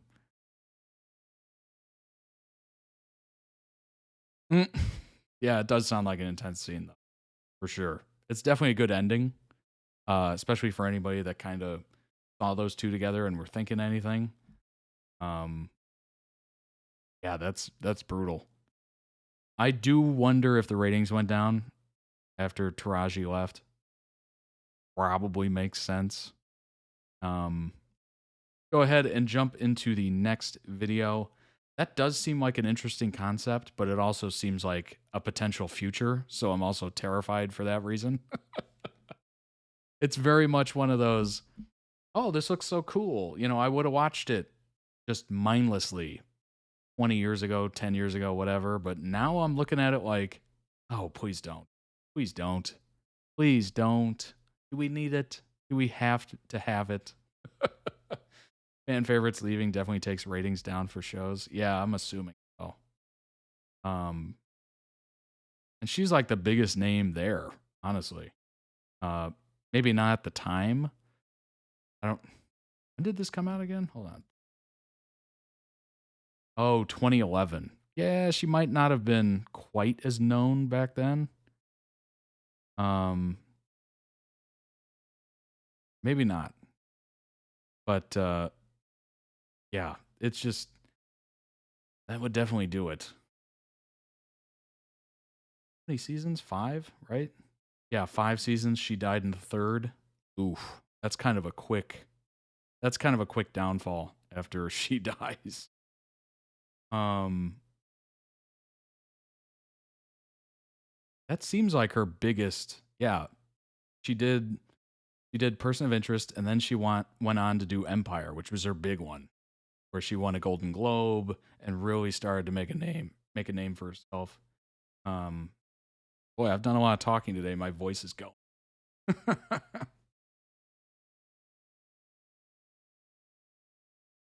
I heard a bigger fuss about a different death in the show in a popular pairing. Oh, really? Interesting to see Bridgerton after Benedict Eloise lead their seasons. Yeah, it seems like that was her big one, where she kind of got on the scene, and then Empire, which was her big one. But yeah, still was probably a fan favorite, so that kind of ruined the ratings a little bit, probably. All right, the next video is The Expanse.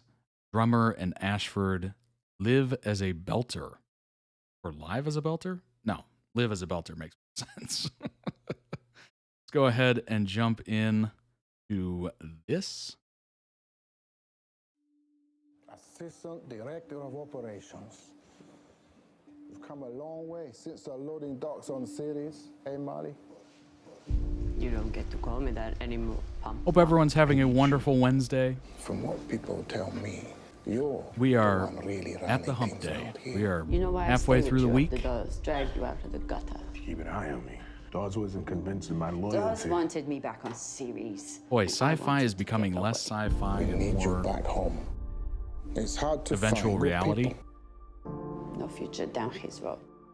I prefer it here. I saw something different in you. You know, I've got your back. I chose you. Done better, I'm your captain. No one's going to change that. Commander Class Ashford requesting permission to come aboard. Oh, You're that already actor's here. great. It's a tradition. Requesting permission to come aboard, Captain. Mission granted. Can I say no? Kamina, you have no. That actor is never the star of anything, I don't think, but they are always a fantastic supporting actor. Always. I don't even know his name, but I've seen him. I know his voice. Like, unbelievable actor. Nothing to worry about from me. I am here to be your first officer, and I have no problem with it. Oh, he was the CIA director. He's the guy who said, Jesus Christ, it's Jason Bourne. So he's always been, in the good movies, but he's never been like the star, the main lead. But he's always brought it. Always been good. When the victim becomes victorious, they adopt a uniform to show that they are now one warrior. Matching outfits, really? It's a work in progress. Individuals can be divided and conquered, but symbols endure. This warship is a symbol. Spin the drum! And built by Beltalana. That is something the Inners cannot ignore, because they know if we can do this, and that is just the beginning. Ashford thinks he should have this command. You believe you should be in command? Yeah, of course I do, but this is not about experience. It's about politics and perception. You're probably right. He has his place. You have yours. I haven't lied to you yet. But my point is that we both have orders to follow. I work for Fred. Which means we have to work together. For the good of the new Belta state. He did that nonchalantly. He's like, our ways don't work anymore. The ring has changed everything. You think this act of mercy makes us better? Beltas, embrace all of you. A small step, but forward. We are who we are. Kamina, you are a true Belta. That's what makes us Belters. You saved my life because you are willing to die for a greater good. That's the way the Inners need to see us. I still am. Well, they will in time. But right now, Kamina, what are you doing? They need to see us as one. I have seen blood spilt my entire life. Come on! And I have spilt enough myself to know that the future, our future, cannot be built on violence. You sound like a politician. Oh, I'm just old. Everyone makes mistakes eventually.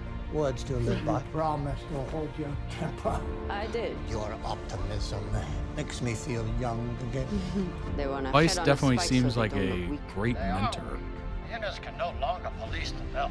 Then we had best do it for She cast the right vote. She saw the larger picture unfolding in that airlock, and she made the correct decision, difficult as it was. Belters have to help each other. a gift for you. No one else will. Beltalada. He was sick. Listen up. And nigh to death. This is your captain. And this is your ship. And bowed with me every breath. This is your moment. You may think that you're scared, but you're not. That isn't fear. That's your sharpness. That's your power. With wisdom. We are Belters. Nothing in the void is foreign to us. The place we go is the place we belong. Natural explorers, sound nomadic, they travel. We are the Belt. We are strong. We are sharp. And we don't feel fear. Damn. Boom, headshot, boom, headshot, boom, headshot.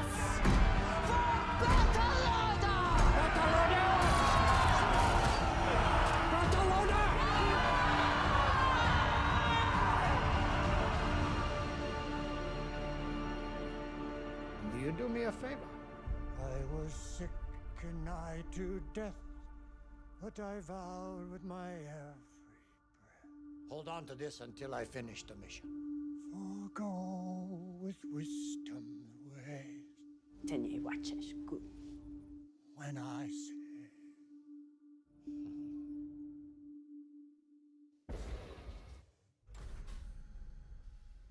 Oh, wow.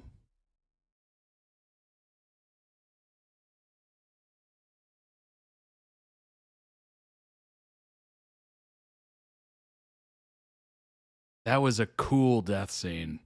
If there ever was a death scene, that was pretty cool. Wow, that was a chilling ending to that edit. That was beautiful. It was beautiful. Great way to go out. Fade to black.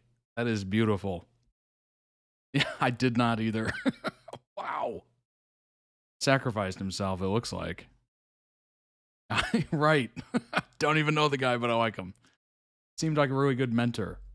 Link down below in the YouTube description for the original edit. Go throw that some much deserved love. That was amazing. Really good. Ow. Unbelievable.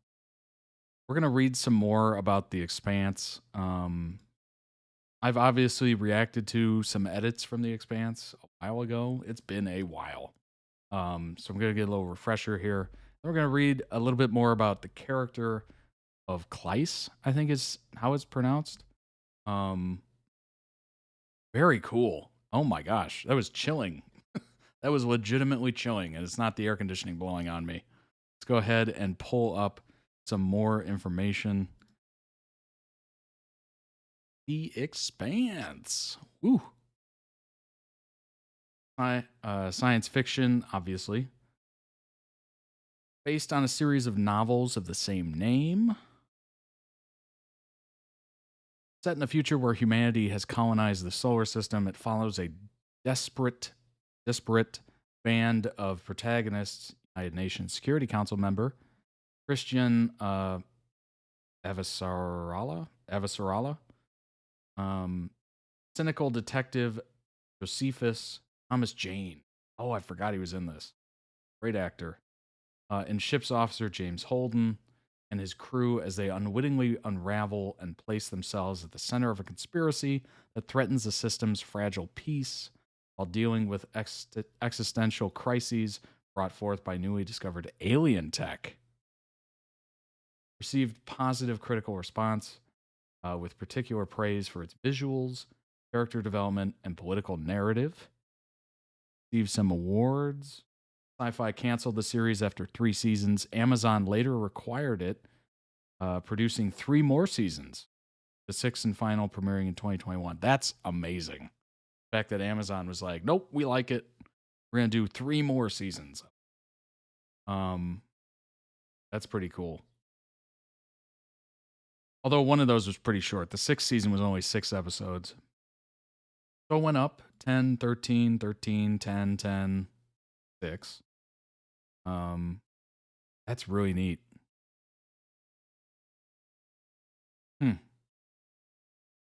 Hundreds of years in the future, humanity has colonized the solar system. 3 largest powers of the United Nations of Earth and Luna, Martian Congressional Republic of Mars, and the Outer Planets Alliance. That's not surprising. Those planets are so far out there, they'd have to be their own thing. A loose political confederation of colonies scattered across the asteroid belt and the moons of Jupiter and Saturn.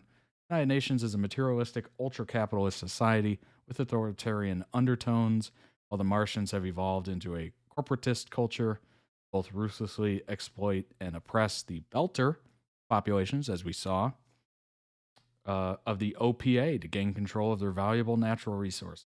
Okay. So the Belters are basically fighting back, which is very cool. Seemed a little nomadic, but then again, they have a lot of land or a lot of planets to go in between. And a lot of time in between them, unless they have like really good, speed on their ships. 6 seasons, 62 episodes. So that is very bingeable. If you're looking for something like this, that's very doable.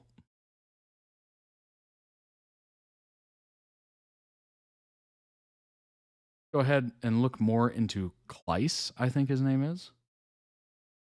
Was a Belter who served as first officer aboard Behemoth. He was appointed by Anderson Dawes and served as second in command to the captain, Drummer.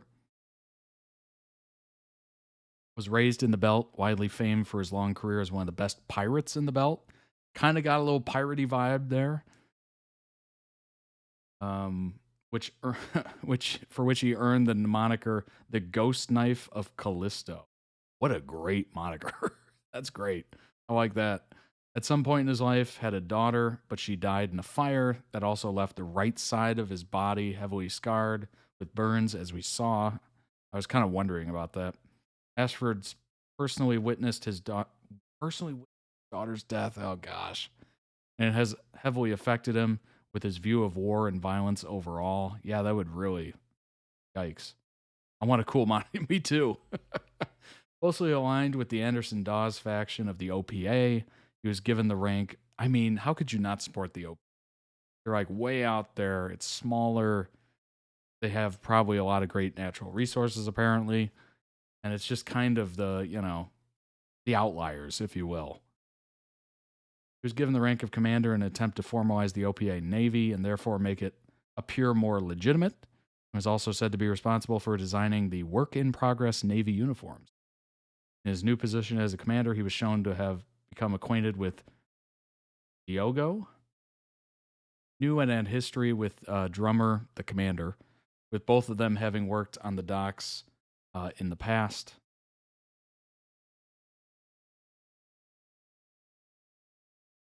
Let's see if we can find out about that death. That was interesting. Personality, proud, resilient, and resourceful. Seasoned fighter, renowned former pirate, and traditional Belter. He seemed to have a lot of pride in being a Belter, as we saw in a lot of those speeches that he was giving as a voiceover. Ashford has an independent spirit and a fierce determination. He has embraced the difficult life of the Belt and deeply loves his culture. But he also believes that Belters need to progress past some of their more brutal and, in his mind, uncivilized traditions, such as spacing people as punishments for crimes. He got spaced. Maybe he spaced himself. I don't know. That was definitely spaced. He got spaced. So that's interesting that he was actively fighting against it. And then that happened.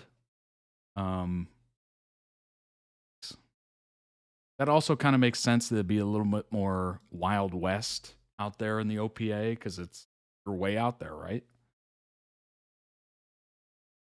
Uncharted territory kind of thing. Brave, loyal, highly intelligent, quickly able to figure out how to use Medina Station's drum to create artificial gravity or use minimal evidence to deduce Marco's plans to coast asteroids with stealth technology. On the other hand, his determination can make him stubborn and unwilling to listen to others. And His heroics can sometimes make him short-sighted.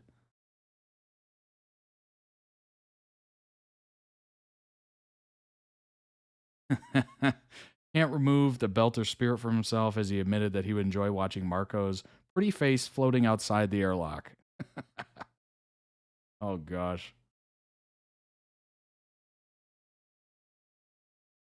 Let's see. Looking for...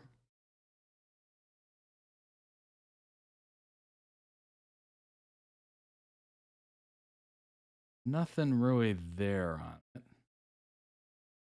I'm assuming that was an attack on Marco, and maybe he got spaced or caught from that.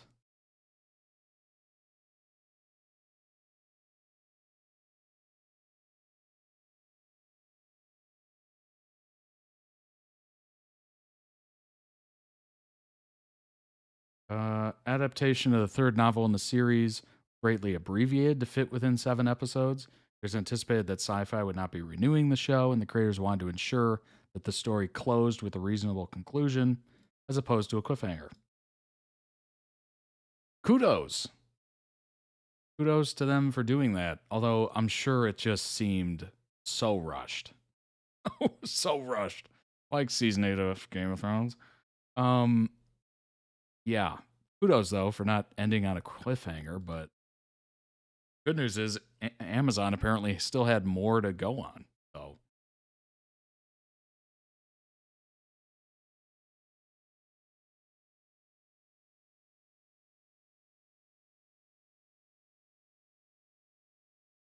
all right, let's see.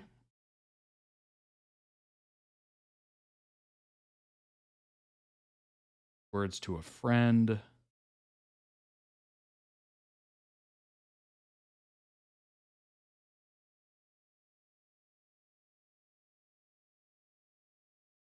You know what I'm looking for. I'm looking for it.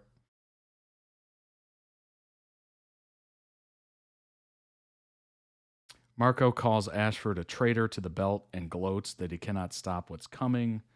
Ashford is put in an airlock to be executed. Though he is relaxed and nonchalant about it, he covertly begins to record their conversation as he mentions Marco using the asteroids to attack Tycho and Ceres. But Marco mocks Ashford for not being imaginative and far-reaching enough. He finishes with "Die in darkness, Baratna," before releasing the airlock. So he is spaced by Marco. Ashford smiles a contemptuous smile at Marco and begins to sing the song he sung for his daughter when she was a baby as he floats out into space. Marco's ship leaves Ashford's dead body behind while the device on his sleeve stops recording.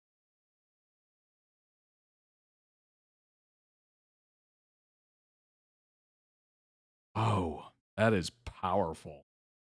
Powerful. Good grief.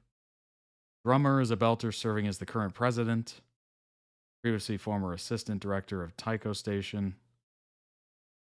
After resigning from her position, she began a journey as the lead of a pirate fleet, taking over the Sohiro territory and collecting a cut of all the pirate activity. Commanded the Dwalt with her family, accompanying her in a small fleet before ultimately breaking up due to differences regarding the affiliation to the Free Navy.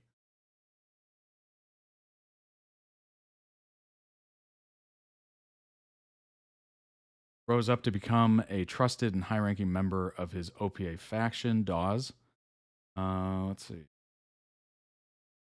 Drummer left Dawes, whom she had grown disillusioned with, and followed Fred to Tycho Station, where she became his second in command. So definitely rose up through the ranks.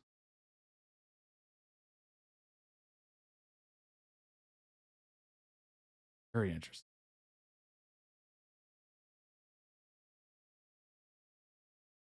Dang, it's too bad what happened to Ice there.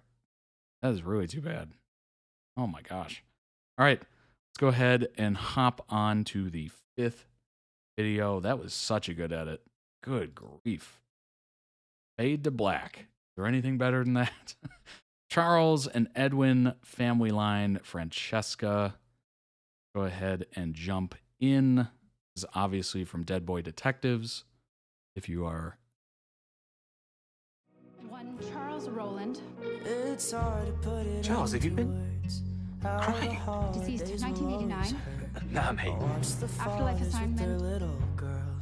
Never crossed over. I'm watching this arsehole kill his family a million times for no fucking reason. You wouldn't hide this from me. You insane? Everyone keeps secrets. Why do you think he puts on such a happy face all the time? He's been hiding it from you. He's probably been hiding it from himself. So, Charles, are you sure you're alright? My dad was, I told you, I'm Aces. Wasn't the nicest guy. My mum was just quiet. What I said about my dad. But like them, you know, I'm mostly happy.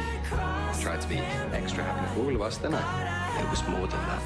And I do a pretty good job. I do check in on my parents because I miss them. But I'm also making sure that my dad isn't hurting my mum like he'd hurt me. You don't know anything about us. This is such a fitting song for this. Roland. Such a cunt. Let's just test that. And I could never make him Shall happy. we?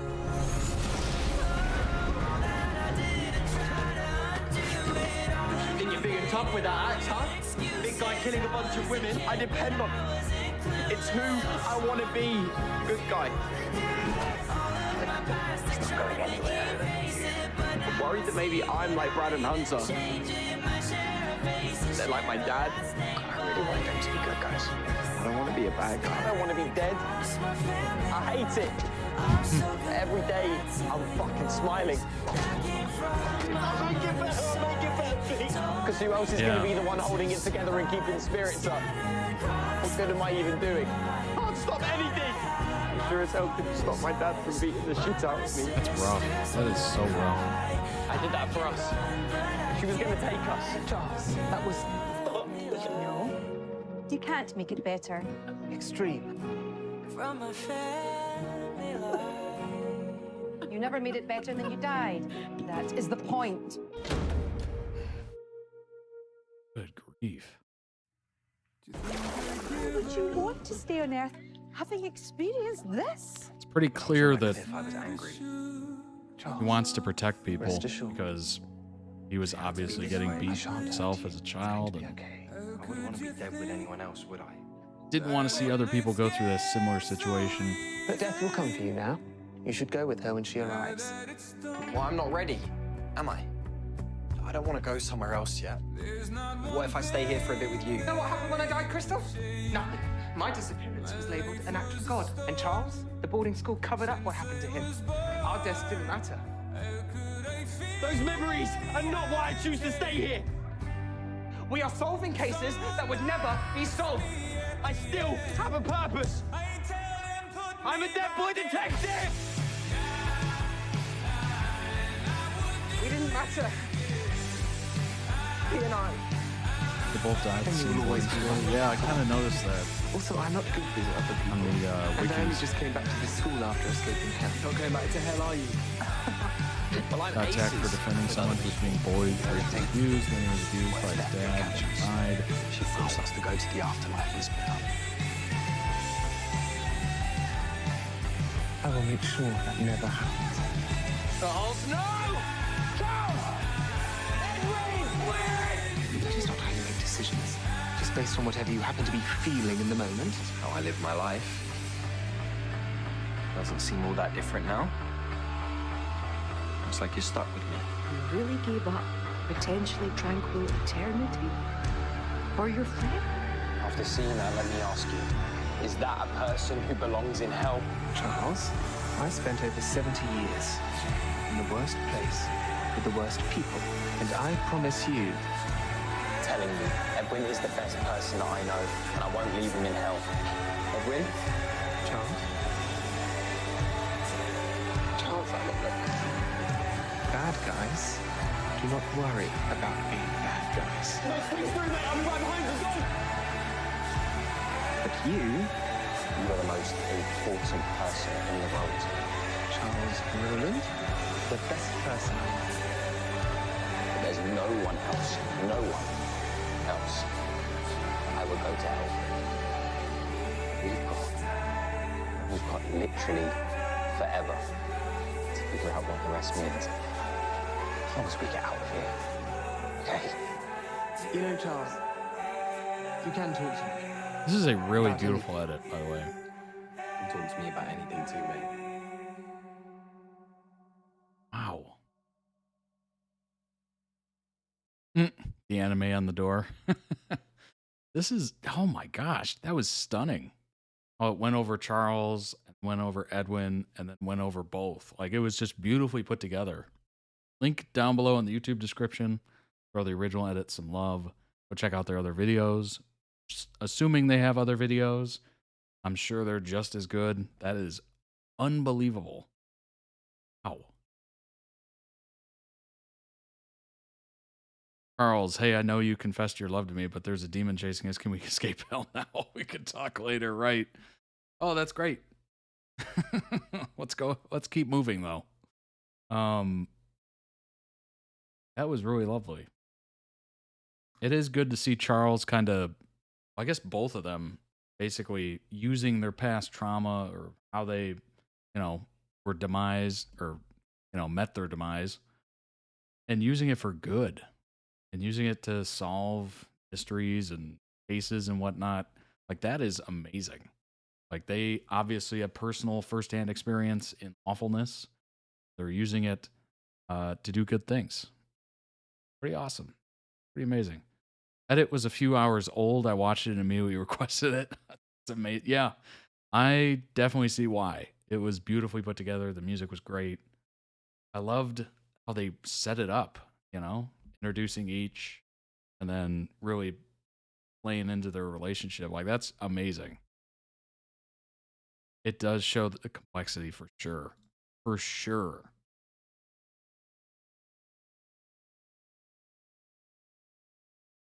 What's up, Kato? Welcome, welcome. I could.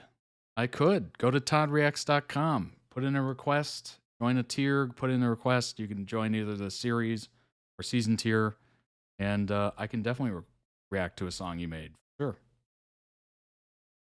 Yeah, let's look up some more information on their relationship. About Charles and Edwin. What's going on? Welcome, everybody. For those who finished this season, this is a Reddit post of viewers, obviously. I don't even know what that means. Oh, okay. Gotcha. Well, bye-bye. Appreciate the time out there. For those who finished the season, do you think there's room for them to end up together? Yeah, that was definitely spamming. If you spam, you will be timed out, for sure. Actually, in the About section on Twitch, I put what will be timed out, what will be banned. So if there's any question about it, just look there. It's under the rules. Do you think there's room for them to end up together romantically in future seasons? Really, I don't want to be delusional, but don't you think what Charles told Edwin during that conversation on episode 7 is open to interpretation? ? He said, I can't say I love you, but there is no one else I would go to hell for. We have all eternity to figure this out. Doors open, I would say. That wasn't a no. Definitely not a no. Wasn't exactly bannable, but timeout for annoyance. Yes. You will be timed out if you're annoying. I totally am for that. Also, honestly, the looks, the body language, Charles' reactions to the crow talking to Edwin, kind of feel like these decisions leave it open to think there is a chance there is romantic love yet to be realized from Charles' side. And by the way, if you're looking to request things, I think this is one of them. Yeah. Head there and sign up for a tier. Also, honestly, the look, let's see, where did I leave off? I think I read somewhere the director was saying they didn't intend to leave this open to interpretation. I may be wrong because I can't find the interview, but I feel like they chose the choice of dialogues and acting says otherwise.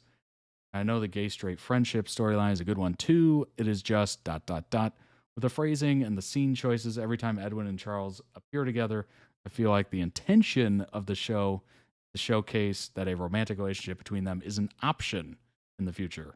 It definitely seems like a tease, for sure. The crow is Monty, who we saw in my edit. Oh, okay. Also, Crystal and Charles do not have too much chemistry, in my opinion. But I admit this may maybe just me fangirling. Fangirl edit. In a recent interview talking about that scene on episode 7, both actors mentioned, with a funny look on their faces, may I say, that Charles kind of leaves it open with his response to Edwin's confession, going for all of his fangirling. Not gonna lie, I thought somebody said this. Not gonna lie, I thought Crystal and Nico were gonna be together in one of the early episodes, but it turns out that Nico just had pretty pink lights because of the sprites and not Crystal falling in love.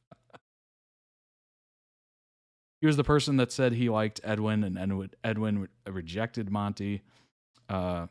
Rejected him. Monty was the one who told Edwin that Edwin's true love was Charles. The actors, when people saw Charles, friend-zoned him. The actors, it's said. Crystal and Charles had a little chemistry, but it was more them both having trauma, so they kissed out. Oh, okay. Not gonna lie. What? Can be open to audiences' interpretations, but the showrunner and George, Edwin, and Jaden, Charles, have all said variations of their friendship being a platonic one, and that the importance is more that Edwin is able to come to terms with his sexuality and Charles be able to accept it fully. They stress that male platonic love haven't seen showcased often, so I think they really meant it. Yes, Charles said that they have literally forever to figure out. I'm trying to edit this as I'm reading it. Literally forever to figure out what the rest means. I think it's more of Charles' acknowledgement that anything could happen. They have a long life ahead of them. True. Afterlife, ahead of them. And Charles likely believes that you can never anticipate how you will feel about someone in the future, so he's leaving a door slightly open to a someday. But the importance is that they love each other deeply as friends. 14 people upvoted that. I agree with you that this is clearly just them having a close friendship rather than meant to be subtext for anything. I think people are reading too much into it. What else we got? Well, I heard that in the comics Charles is bisexual, so I think it's certainly possible. Though saying that, I like how they are soulmates, but the platonic kind, nothing can come between their friendship. He's not. Everyone repeats the same source, the site, the direct, but the direct states that the two came close to having a relationship in issue number 7.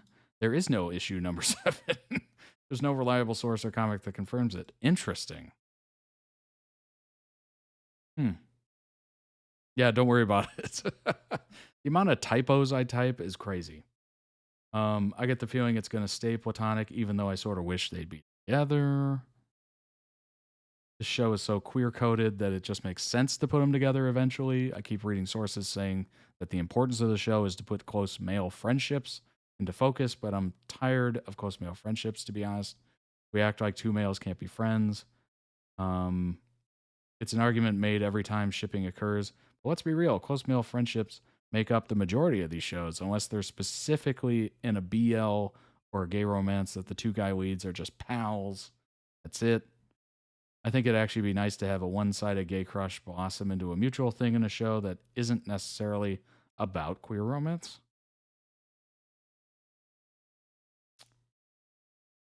Confession was very sweet. They definitely did tease the idea of them having a potential romance.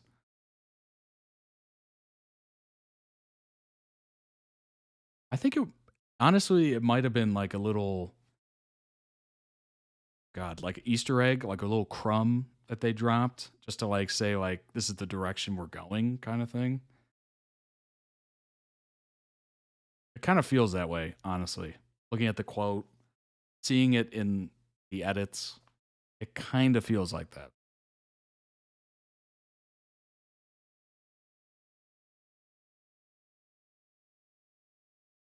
I like them as they are, but getting together could be fun too. I love how Edwin was jealous of Crystal and Charles. Then Charles saw Monty and the Cat King, but mostly Monty gets close to Edwin because they become the jealous one. This show could do something rare. The main four, forming two queer couples. Queer myself, I love it. Nico and Crystal, Charles and Edwin. I guess right now, it's just open to interpretation. The story writers do make Charles love him back. It could be interpreted that a gay guy and a straight guy cannot remain best friends, and they have to either be together or break up. I personally hope Edwin finds and truly falls in love with another boy, and Charles will be there to encourage him. Sometimes a friendship can be more wholesome than a relationship. I mean, there's lots of takes on this. Yeah, you don't know. This is very interesting. I mean, it's at the start, right? Not much has been revealed yet. Sure, the showrunners have a lot up their sleeves. I think if you're going the traditional route with the main characters ending up together, then there's definitely a possibility. Though I personally like them more as partners in crime than lovers. Actually don't mind Crystal and Charles. Yeah, I mean, everybody's got a different take, right? It's early on. And, you know, that little crumb or whatever was dropped, and people are just going to go crazy with it. Which, honestly, if the showrunners kind of planned that, was genius. Genius. You know, just kind of float it out there. Float the idea out there and see what, you know, see what the buzz is. That'd be kind of interesting if they did that and, like, floated it out there just to kind of see what the buzz is, and then they'll adjust the story accordingly. Be kind of interesting. Although that might be kind of weird that you're letting like social media control the direction of your show, maybe. I don't know. That is an interesting concept. And obviously that was a very good edit. Very good edit.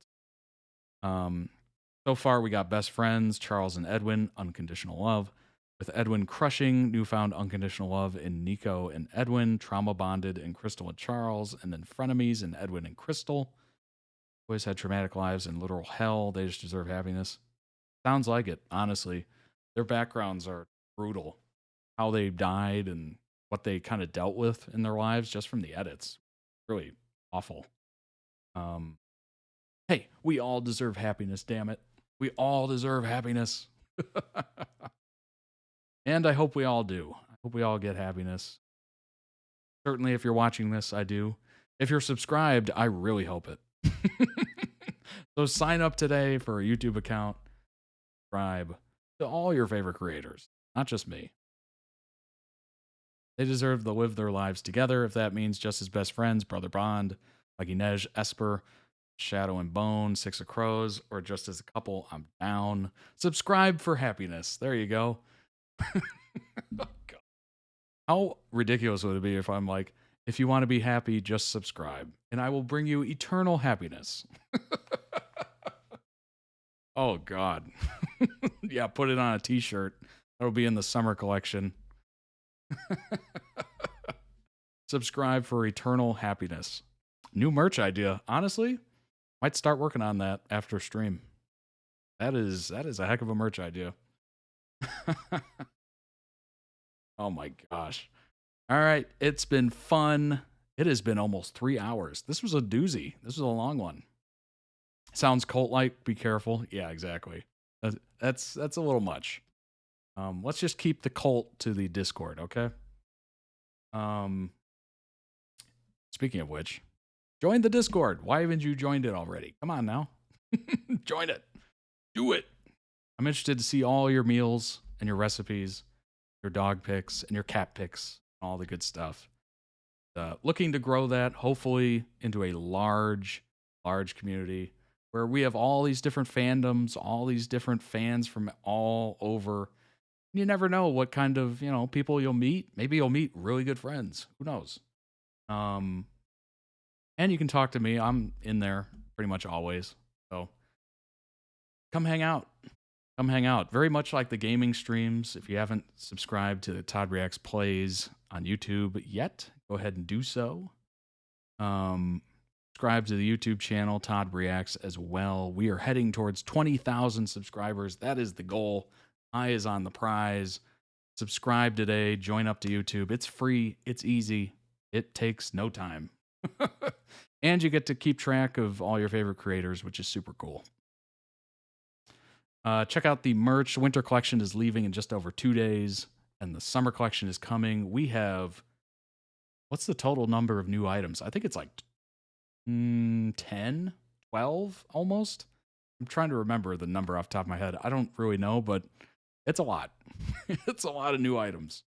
And you'll be seeing me wear some of them and use some of them in upcoming streams. So, yeah, be on the lookout for that. I'm going to post a lot about it. Obviously, you saw the ad here at the beginning of stream.